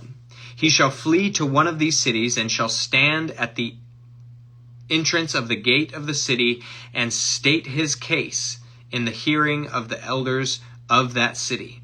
And they shall take him into the city to give him a place, so that he may dwell among them. Now, if the avenger of blood pursues him, then they shall not deliver the manslayer into his hand, because he struck his neighbor without premeditation and did not hate him beforehand. He shall dwell in that city until he stands before the congregation for judgment, until the unalivement of the one who is high priest, until the passing is better, until the passing of the one who is high priest in those days. Then the manslayer shall return to his own city and to his own house, to the city from which he fled. So they set apart Kadesh in Galilee, and the hill country of Naphtali, and Shechem, and the hill country of Ephraim, and Kiriath Arba, that is Hebron, in the hill country of Judah. Beyond the Jordan, east of Jericho, they designated Bezer in the wilderness on the plain from the tribe of Reuben, and Ramoth in Gilead from the tribe of Gad, and Golan in Bashan from the tribe of Manasseh. These were the appointed cities for all the sons of Israel and for the stranger who sojourns among them, that whoever unalives any person unintentionally may flee there and not perish by the hand of the avenger of blood until he stands before the congregation. Real quick, I just want to shout out my wife. She's awesome. She's extremely supportive. Even though we have not been watching our shows since I started this challenge, because I just kind of blew up my plans for every night. She's amazing. I just want to say thank you to my wife. Not just for the tea, too. There's other things that I love about her, but we're just going to keep reading. Okay, chapter 21 of Joshua. Then the heads of the households of the Levites approached Eleazar the priest, and Joshua the son of Nun, and the heads of the households of the tribes of the sons of Israel. They spoke to him at Shiloh in the land of Canaan, saying, The Lord commanded through Moses to give us cities to live in, with their pasture lands for our cattle. So the sons of Israel gave the Levites for their inheritance these cities with their pasture lands according to the command of the Lord. Then the lot came out for the families of the Kohathites, and the sons of Aaron the priest, who were the Levites, received 13 cities by lot from the tribe of Judah, and from the tribe of the Simeonites, and from the tribe of Benjamin. The rest of the sons of Kohath received 10 cities by the lots of the families of the tribe of Ephraim, and from the tribe of Dan, and from the half-tribe of Manasseh. The sons of Gershon received 13 cities by lot from the families of the tribe of Issachar, and from the tribe of Asher, and from the tribe of Naphtali, and from the half-tribe of Manasseh in Bashan. The sons of Merari, according to their families, received 12 cities from the tribe of Reuben, and from the tribe of Gad, and from the tribe of Zebulun. Now the sons of Israel gave by lot to the Levites these cities with their pasture lands, and as the Lord had commanded through Moses. They gave these cities, which are here mentioned by name, from the tribe of the sons of Judah and from the tribe of the sons of Simeon. And they were for the sons of Aaron, one of the families of the Kohathites of the sons of Levi, for the lot was theirs first. Thus they gave them Kiriath Arba being the father of Anak, that is Hebron, in the hill country of Judah, with its surrounding pasture lands. But the fields of the city and its villages they gave to Caleb the son of Jephunneh as his possession. So to the sons of Aaron the priest they gave Hebron, the city of refuge for the manslayer, with its pasture lands, and Libnah with its pasture lands, and Jattir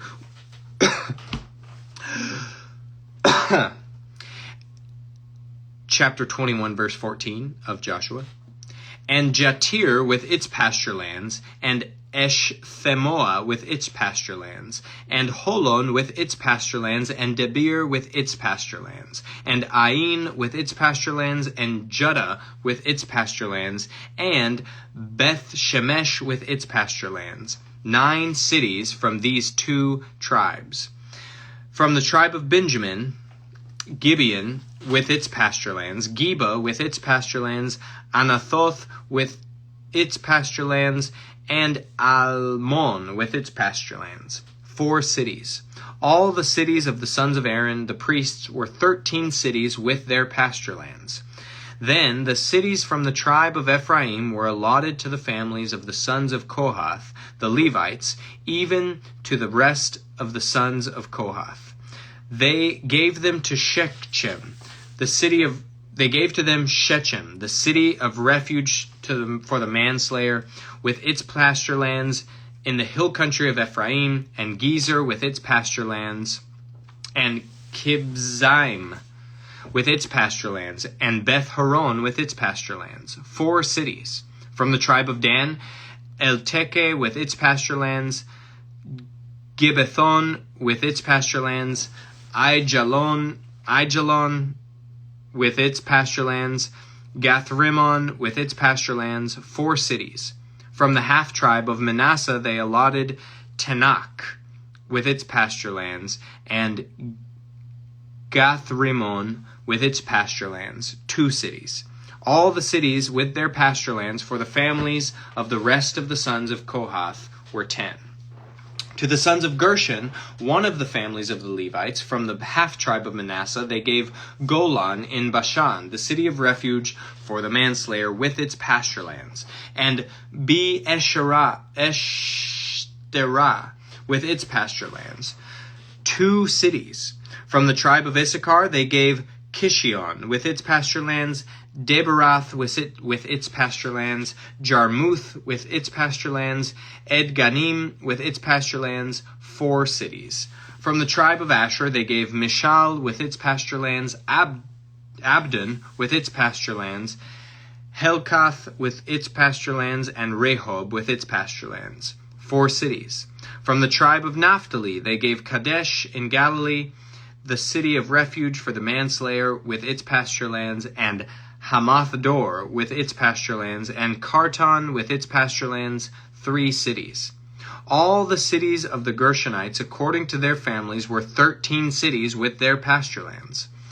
To the families of the sons of Merari, the rest of the Levites, they gave from the tribe of Zebulun, Jokneam with its pasture lands, and Karta with its pasture lands, Dimnah with its pasture lands, Nahalal with its pasture lands. 4 cities. From the tribe of Reuben they gave Bezer with its pasture lands, Jahaz with its pasture lands, Kedemoth with its pasture lands, and Mephath with its pasture lands. 4 cities. From the tribe of Gad they gave Ramoth in Gilead, the city of refuge for the manslayer, with its pasture lands, and Mahanaim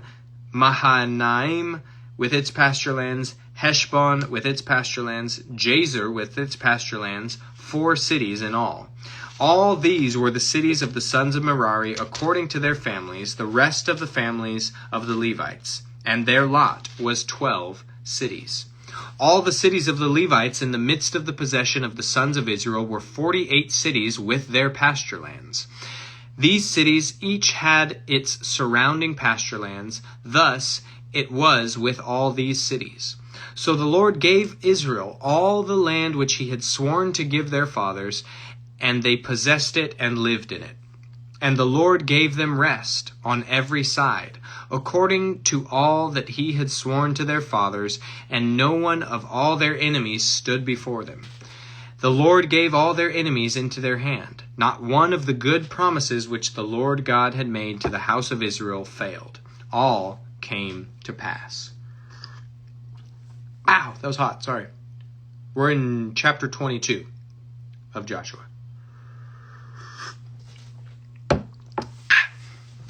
Then Joshua summoned the Reubenites and the Gadites and the half-tribe of Manasseh and said to them, You have kept all that Moses the servant of the Lord commanded you, and you have listened to my voice in all that I have commanded you. You have not forsaken your brothers these days to this day, but you have kept the charge of the commandment of the Lord your God. And now the Lord your God has given rest to your brothers, as he spoke to them. Therefore turn now and go to your tents. To the land of your possession, which Moses, the servant of the Lord, gave you beyond the Jordan. Only be very careful to observe the commandment and the law which Moses, the servant of the Lord, commanded you, to love the Lord your God and walk in all his ways and keep his commandments and hold fast to him and serve him with all your heart and with all your soul. So Joshua blessed them and sent them away, and they went into their tents. Now, to the one half-tribe of Manasseh, Moses had given a possession in Bashan, but to the other half Joshua gave a possession among their brothers, westward beyond the Jordan. So when Joshua sent them away to their tents, he blessed them and said to them, Return to your tents with great riches and with very much livestock, with silver, gold, bronze, iron, and with very many clothes. Divide the spoil of your enemies with your brothers. The sons of Reuben and the sons of Gad and the half-tribe Manasseh returned home and departed from the sons of Israel at Shiloh, which is the land of Canaan, to go to the land of Gilead, to the land of their possession which they had possessed, according to the command of the Lord through Moses. When they came to the region of the Jordan, which is in the land of Canaan, the sons of Reuben and the sons of Gad and the half-tribe of Manasseh built an altar there by the Jordan, a large altar in appearance. And the sons of Israel heard it and said, Behold, the sons of Reuben and the sons of Gad and the half-tribe Manasseh have built an altar at the frontier of the land of Canaan, in the region of the Jordan, on the side belonging to the sons of Israel. When the sons of Israel heard of it, the whole congregation of the sons of Israel gathered themselves at Shiloh to go up against them in war. Then the sons of Israel sent to the sons of Reuben and the sons of Gad and the half-tribe Manasseh into the land of Gilead Phinehas, the son of Eleazar the priest, and with him 10 chiefs, 1 chief for each father's household from each of the tribes of Israel, each one of them that was the head of his father's household among the thousands of Israel. They came to the sons of Reuben and to the sons of Gad and the half-tribe Manasseh to the land of Gilead, and they spoke with them, saying, Thus says the whole congregation of the Lord, What is this unfaithful act which you have committed against God of Israel, turning away from following the Lord this day by building yourselves an altar to rebel against the Lord this day? It is not the iniquity of Peor enough for us, from which we have not cleansed ourselves to this day, although a plague came on the congregation of the Lord, that you must turn away this day from following the Lord? If you rebel against the Lord today, he will be angry with the whole congregation of Israel tomorrow. If, however, the land of your possession is unclean, then cross into the land of possession of the Lord, where the Lord's tabernacle stands, and take possession among us. Only do not rebel against the Lord, or rebel against us by building an altar for yourselves, besides the altar of the Lord our God. Did not Achan, the son of Zerah, act unfaithfully in the things under the ban, and wrath fall on all the congregation of Israel? And that man did not perish alone in his iniquity. Then the sons of Reuben and the sons of Gad and the half-tribe of Manasseh answered and spoke to the heads of the families of Israel. The mighty one, God, the Lord, the mighty one, God, the Lord, he knows, and may Israel itself know. If it was in rebellion, or if it an unfaithful act against the Lord, do not save us this day. If we have built us an altar to turn away from following the Lord, or if to offer a burnt offering or grain offering on it, or to offer sacrifices of peace offerings on it, may the Lord himself require it. But truly, we have done this out of concern, for a reason, saying, in time to come your sons may say to our sons, what have you to do with the Lord, the God of Israel? For the Lord has made the Jordan a border between us, and you sons of Reuben and sons of Gad, you have no portion in the Lord. So your sons may make our sons stop fearing the Lord.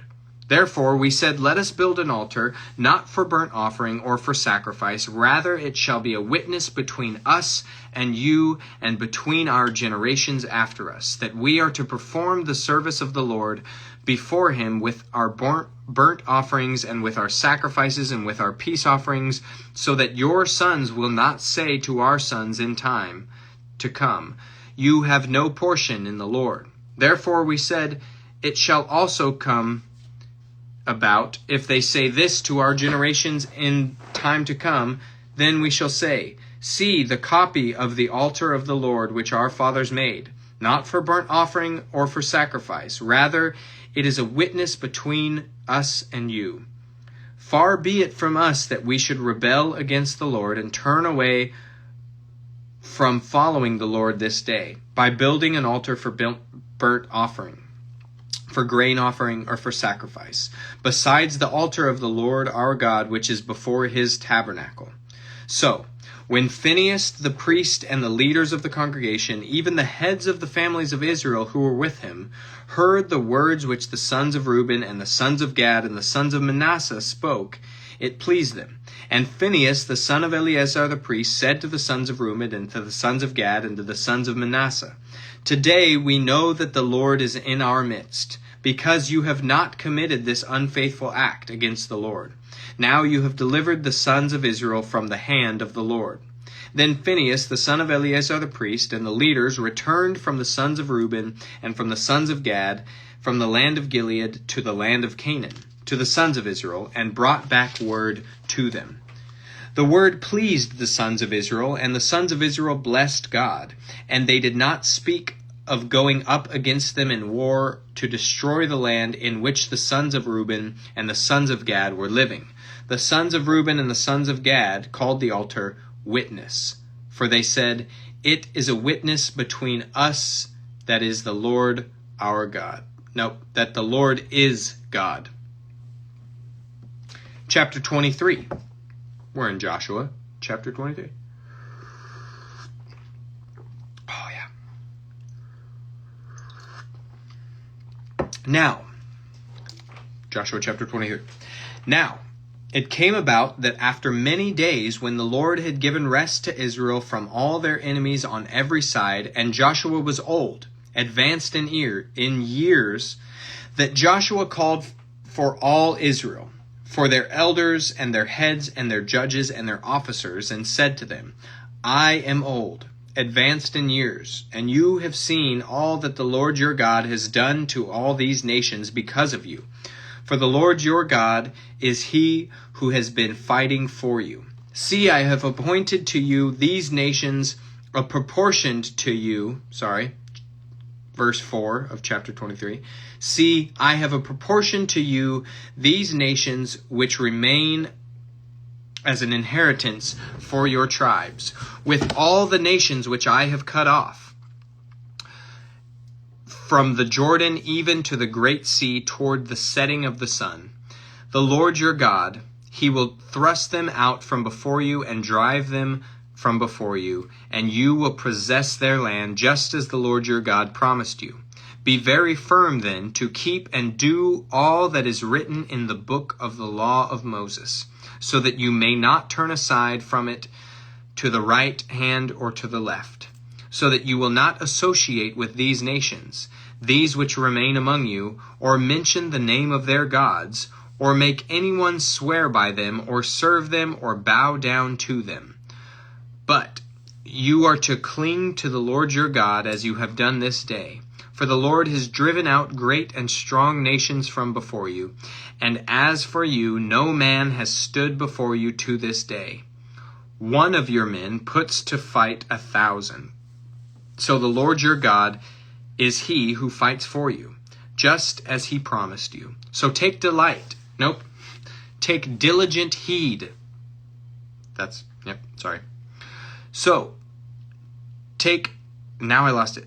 We're in verse 11. So take diligent heed to yourselves to love the Lord your God.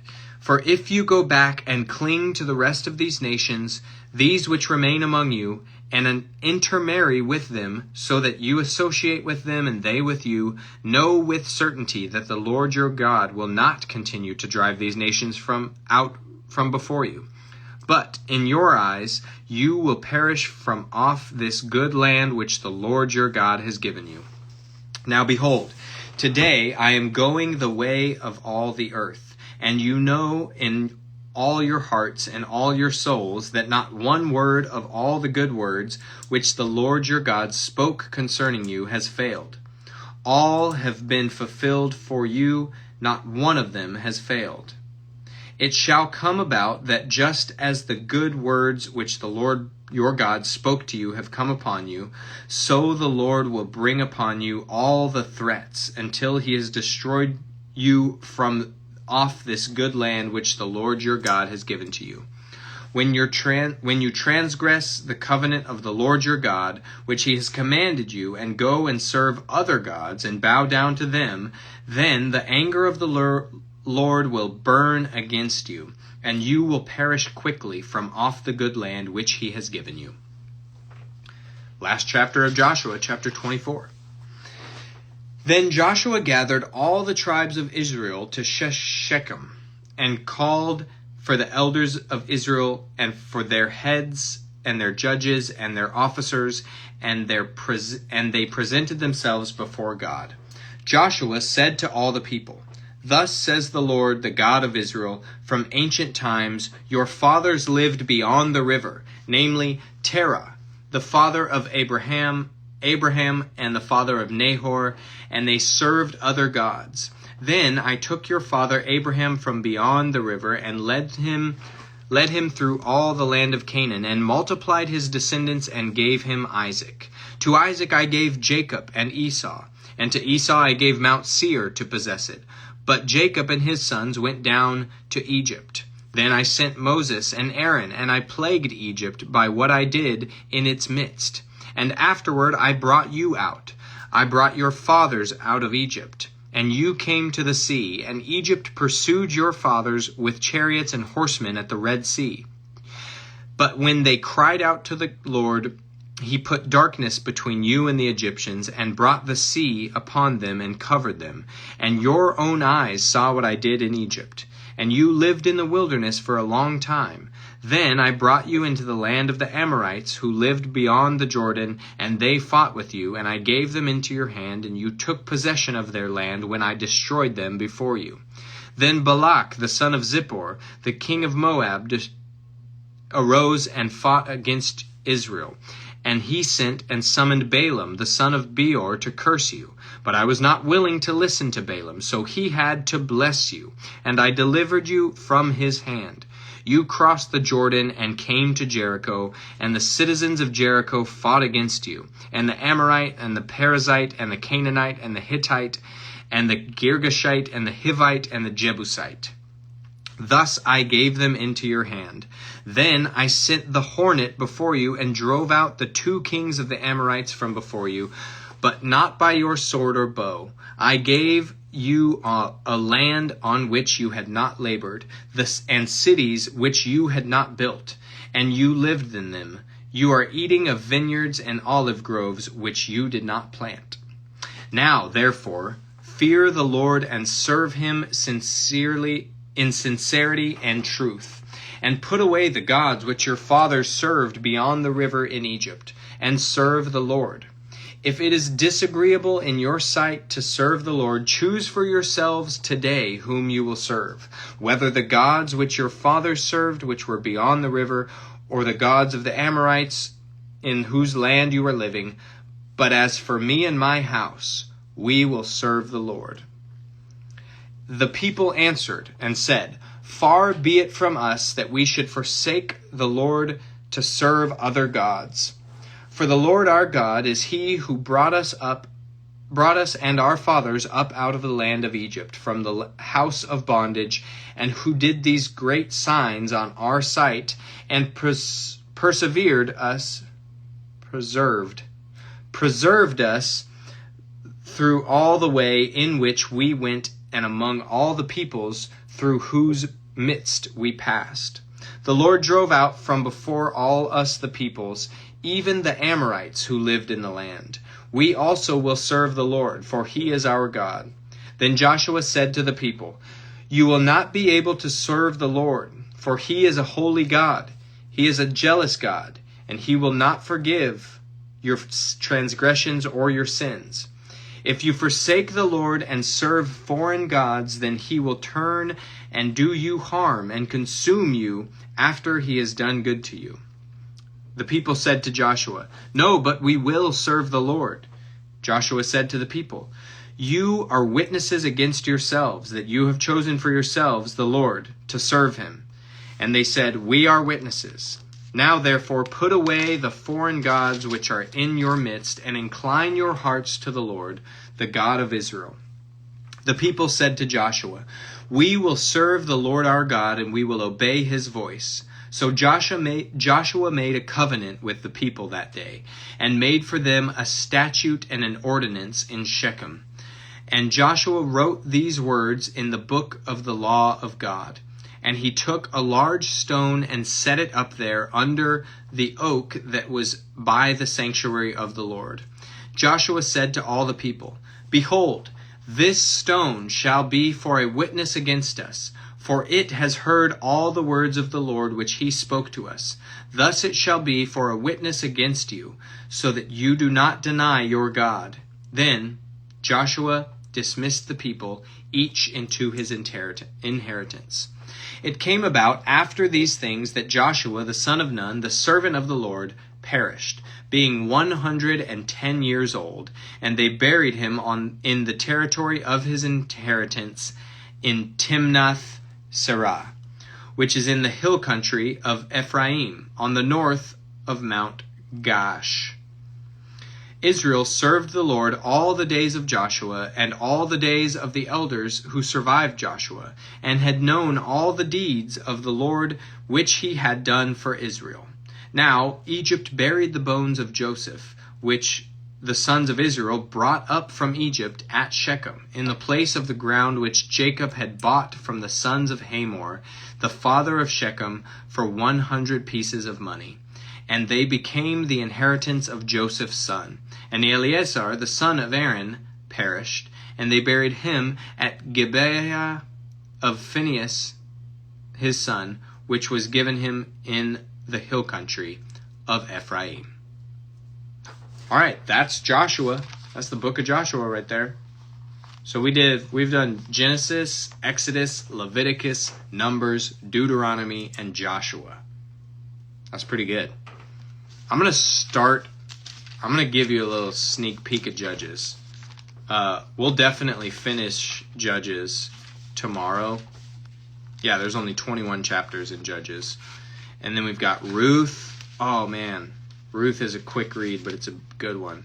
And then we get into Samuel. Man, this is going to be good. All right, I'm going to read one chapter of Judges tonight because it's early. It's early. I feel like you guys deserve it. Okay? Here we go. The book of Judges, chapter 1, verse 1. Now it came about after the passing of Joshua that the sons of Israel inquired of the Lord, saying, Who shall go up first for us against the Canaanites to fight against them? And the Lord said, Judah shall go up. Behold, I have given the land into his hand. Then Judah said to Simeon his brother, Come up with me into the territory allotted me, that we may fight against the Canaanites, and I in turn will go with you into the territory allotted to you. So Simeon went with him. Judah went up, and the Lord gave the Canaanites and the Perizzites into their hands, and they defeated 10,000 men at Bezek. They found Adoni-Bezek in Bezek and fought against him, and they defeated the Canaanites and the Perizzites. But Adoni-Bezek fled. And they pursued him and caught him and cut off his thumbs and his big toes. Adoni-Bezek said, 70 kings with their thumbs and their big toes cut off used to gather up scraps under my table, as I have done. So God has repaid me. So they brought him to Jerusalem, and he perished there. Then the sons of Judah fought against Jerusalem and captured it and struck it with the edge of the sword and set the city on fire. Afterward, the sons of Judah went down to fight against the Canaanites living in the hill country and in the Negev and in the lowland. So Judah went against the Canaanites who lived in Hebron. Now the name of Hebron formerly was Kiriath Arba. And they struck Sheshai and Ahiman and Talmai. Then from there they went against the inhabitants of Debir. Now the name of Debir formerly was Kiriath Sepher.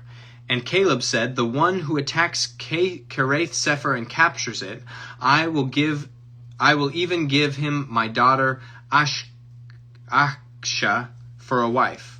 Othniel, the son of Kenaz, Caleb's younger brother, captured it, so he gave him his daughter Achsah for a wife. We're in verse 14 of chapter 1, book of Judges. Then it came about that when she came to him, that she persuaded him to ask her father for a field. Then she alighted from her donkey, and Caleb said to her, What do you want? She said to him, Give me a blessing, since you have given me the land of Negev. Give me also springs of water. So Caleb gave her the upper springs and the lower springs. The descendants of the Kenite, Moses' father-in-law, went up from the city of palms with the sons of Judah to the wilderness of Judah, which is in the south of Arad. And they went and lived with the people. Then Judah went with Simeon his brother, and they struck the Canaanites living in Zephath, and utterly destroyed it. So the name of the city was called Hormah. And Judah took Gaza with its territory, and Ashkelon with its territory, and Ekron with its territory. Now the Lord was with Judah, and they took possession of the hill country. But they could not drive out the inhabitants of the valley, because they had iron chariots. Then they gave Hebron to Caleb, and as Moses had promised, and he drove out from there the 3 sons of Anak. But the sons of Benjamin did not drive out the Jebusites who lived in Jerusalem. So the Jebusites have lived with the sons of Benjamin in Jerusalem to this day. Likewise, the house of Joseph went up against Bethel, and the Lord was with them. The house of Joseph spied out Bethel. Now the name of the city was formerly Luz. The spies saw a man coming out of the city, and they said to him, Please, show us the entrance to this city, and we will treat you kindly. So he showed him the entrance to the city, and they struck the city with the edge of the sword, but they let the man and all his family go free. The man went into the land of the Hittites and built a city and named it Luz, which it is named to this day. But Manasseh did not take possession of Beth-shean and its villages, or Tanakh and its villages, or the inhabitants of Dor and its villages, or the inhabitants of Iblim and its villages, or the inhabitants of Megiddo and its villages. So the Canaanites persisted living in that land. It came about when Israel became strong that they put the Canaanites into forced labor, but they did not drive them out completely.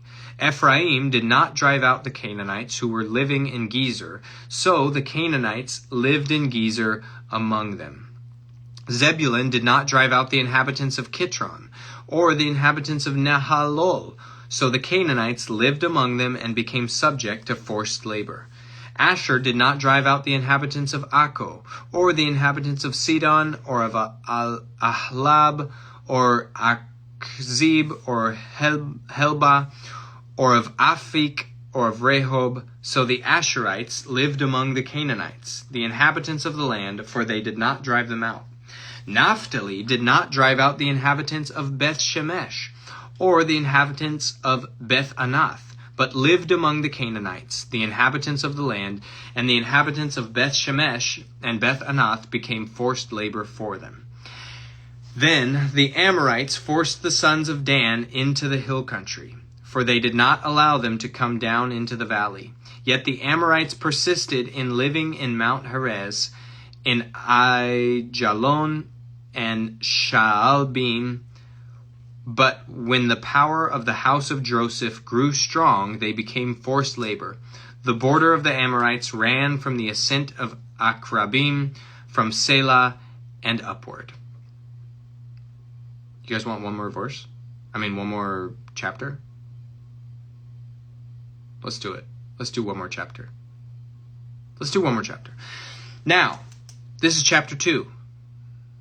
Now, the angel of the Lord came up from Gilgal to Bachim, and he said, I have brought you up out of Egypt and led you into the land which I have sworn to your fathers. And I said, I will never break my covenant with you, and as for you, you shall make no covenant with the inhabitants of this land. You shall tear down their altars, but you have not obeyed me. What is this you have done? Therefore also I said, I will not drive them out before you, but they will become as thorns in your sides, and their gods will be a snare to you. When the angel of the Lord spoke these words to all the sons of Israel, then the people lifted up their voices and wept. So they named that place Bochim, and there they sacrificed to the Lord. When Joshua had dismissed the people, the sons of Israel went each into his inheritance to possess the land. The people served the Lord all the days of Joshua and the days of the elders who survived Joshua, who had seen all the great work of the Lord which he had done for Israel. Then Joshua, the son of Nun, the servant of the Lord, perished at the age of 110, and they buried him in the territory of his inheritance at Timnath-Heres, in the hill country of Ephraim, north of Mount Gaash. All that generation also were gathered to their families. And there arose another generation after them who did not know the Lord, nor yet the work which he had done for Israel. Then the sons of Israel did evil in the sight of the Lord and served the Baals. And they forsook the Lord and the God of their fathers, who had brought them out of the land of Egypt, and followed other gods from among the gods of the peoples who were around them, and bowed themselves down to them. Thus they provoked the Lord to anger. So they forsook the Lord and served Baal in Ashtaroth. The anger of the Lord burned against Israel, and he gave them into the hands of plunderers who plundered them, and he sold them into the hands of their enemies around them, so that they could no longer stand before their enemies. Wherever they went, the hand of the Lord was against them for evil. For as the Lord has spoken, and as the Lord had sworn to them, so that they were severely distressed. Then the Lord raised up judges, name drop, chapter 2, verse 16 of Judges. Then the Lord raised up judges who delivered them from the hands of those who plundered them. Yet they did not listen to their judges, for they played the harlot after other gods and bowed themselves down to them. They turned aside quickly from the way in which their fathers had walked in obeying the commandments of the Lord. They did not do as their fathers. When the Lord raised up judges for them, the Lord was with the judge and delivered them from the hand of their enemies all the days of the judge. For the Lord was moved to pity by their groaning because of those who oppressed and afflicted them. But it came about, when the judge perished, that they would turn back and act more corruptly than their fathers, in following other gods to serve them and bow down to them. They did not abandon their first practices or their stubborn ways. So the anger of the Lord burned against Israel, and he said, because this nation has transgressed my covenant, which I commanded their fathers, and has not listened to my voice, I also will no longer drive out from before them any of the nations which Joshua left when he perished, in order to test Israel by them, whether they will keep the way of the Lord to walk in it as their fathers did or not. So the Lord allowed those nations to remain, not driving them out quickly, and he did not give them into the hand of Joshua. Beautiful. Okay. Judges chapter 3, starting tomorrow. We're not done. Don't worry, we're not done. But I feel like we're doing pretty good though. Genesis, Exodus, Leviticus, Numbers, Deuteronomy, Joshua, and now Judges. We're in Judges. Yes, it's been 2 hours. I do every night, 9 p.m. Tell your friends. Make a Bible study. You guys can put on a movie. No, don't. Never mind. I was going to say put on a movie and still listen to this. You can do that if you turn the movie on mute. I don't know. This is so cool. And I appreciate every single one of you for joining in, for following this journey, for listening to me stumble through. Sometimes last night was rough. I apologize if you guys were on last night. But I feel like we're cooking. This is a good pace. So I'm going to call it a night. If anyone has any prayer requests, feel free to put them in the chat, or if you want a more private something, I've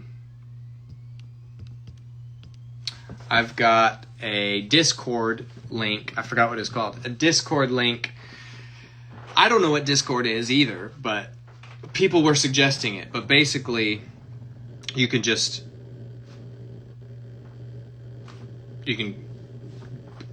put your questions, put your prayer requests, whatever you want to do. Sorry, I'm rambling. But thank you guys. Love you guys. And I'm going to go ahead and pray, and then we'll keep reading the Bible tomorrow. All right. Dear God, we just come before you and thank you so much for just such an incredible opportunity, God. We know that there's so much evil and so much bad that circulates around social media, God. And so I just pray that this stream, that this challenge can be a light to people, that can be a beacon of hope, God, that not everything in this world is what I mean to say is everything is under your control, God. Even though it may not seem like it and that there's evil, that you are in control. And you are the mighty and powerful God who went before the Israelites, and you still go before us today, God. We thank you for Jesus. We thank you for the final and ultimate sacrifice to save us from the consequence of our sins. I pray for each one of these people in this live tonight, God. Even the people who were just scrolling through, I pray that your word can reach them, God. You know what they need. You know what they need to hear. And so I just ask that you put your word on their hearts, God, that they can meditate on it daily and read more of the Bible and have a closer relationship with you, God. We love you, and we thank you again for this opportunity and for Jesus. And it's in his name we pray. Amen. All righty. Thank you. You guys are great. Have a great night. Tomorrow at 9 p.m., we'll start in Judges chapter 3. Peace out. Thank you, guys. Have a good one.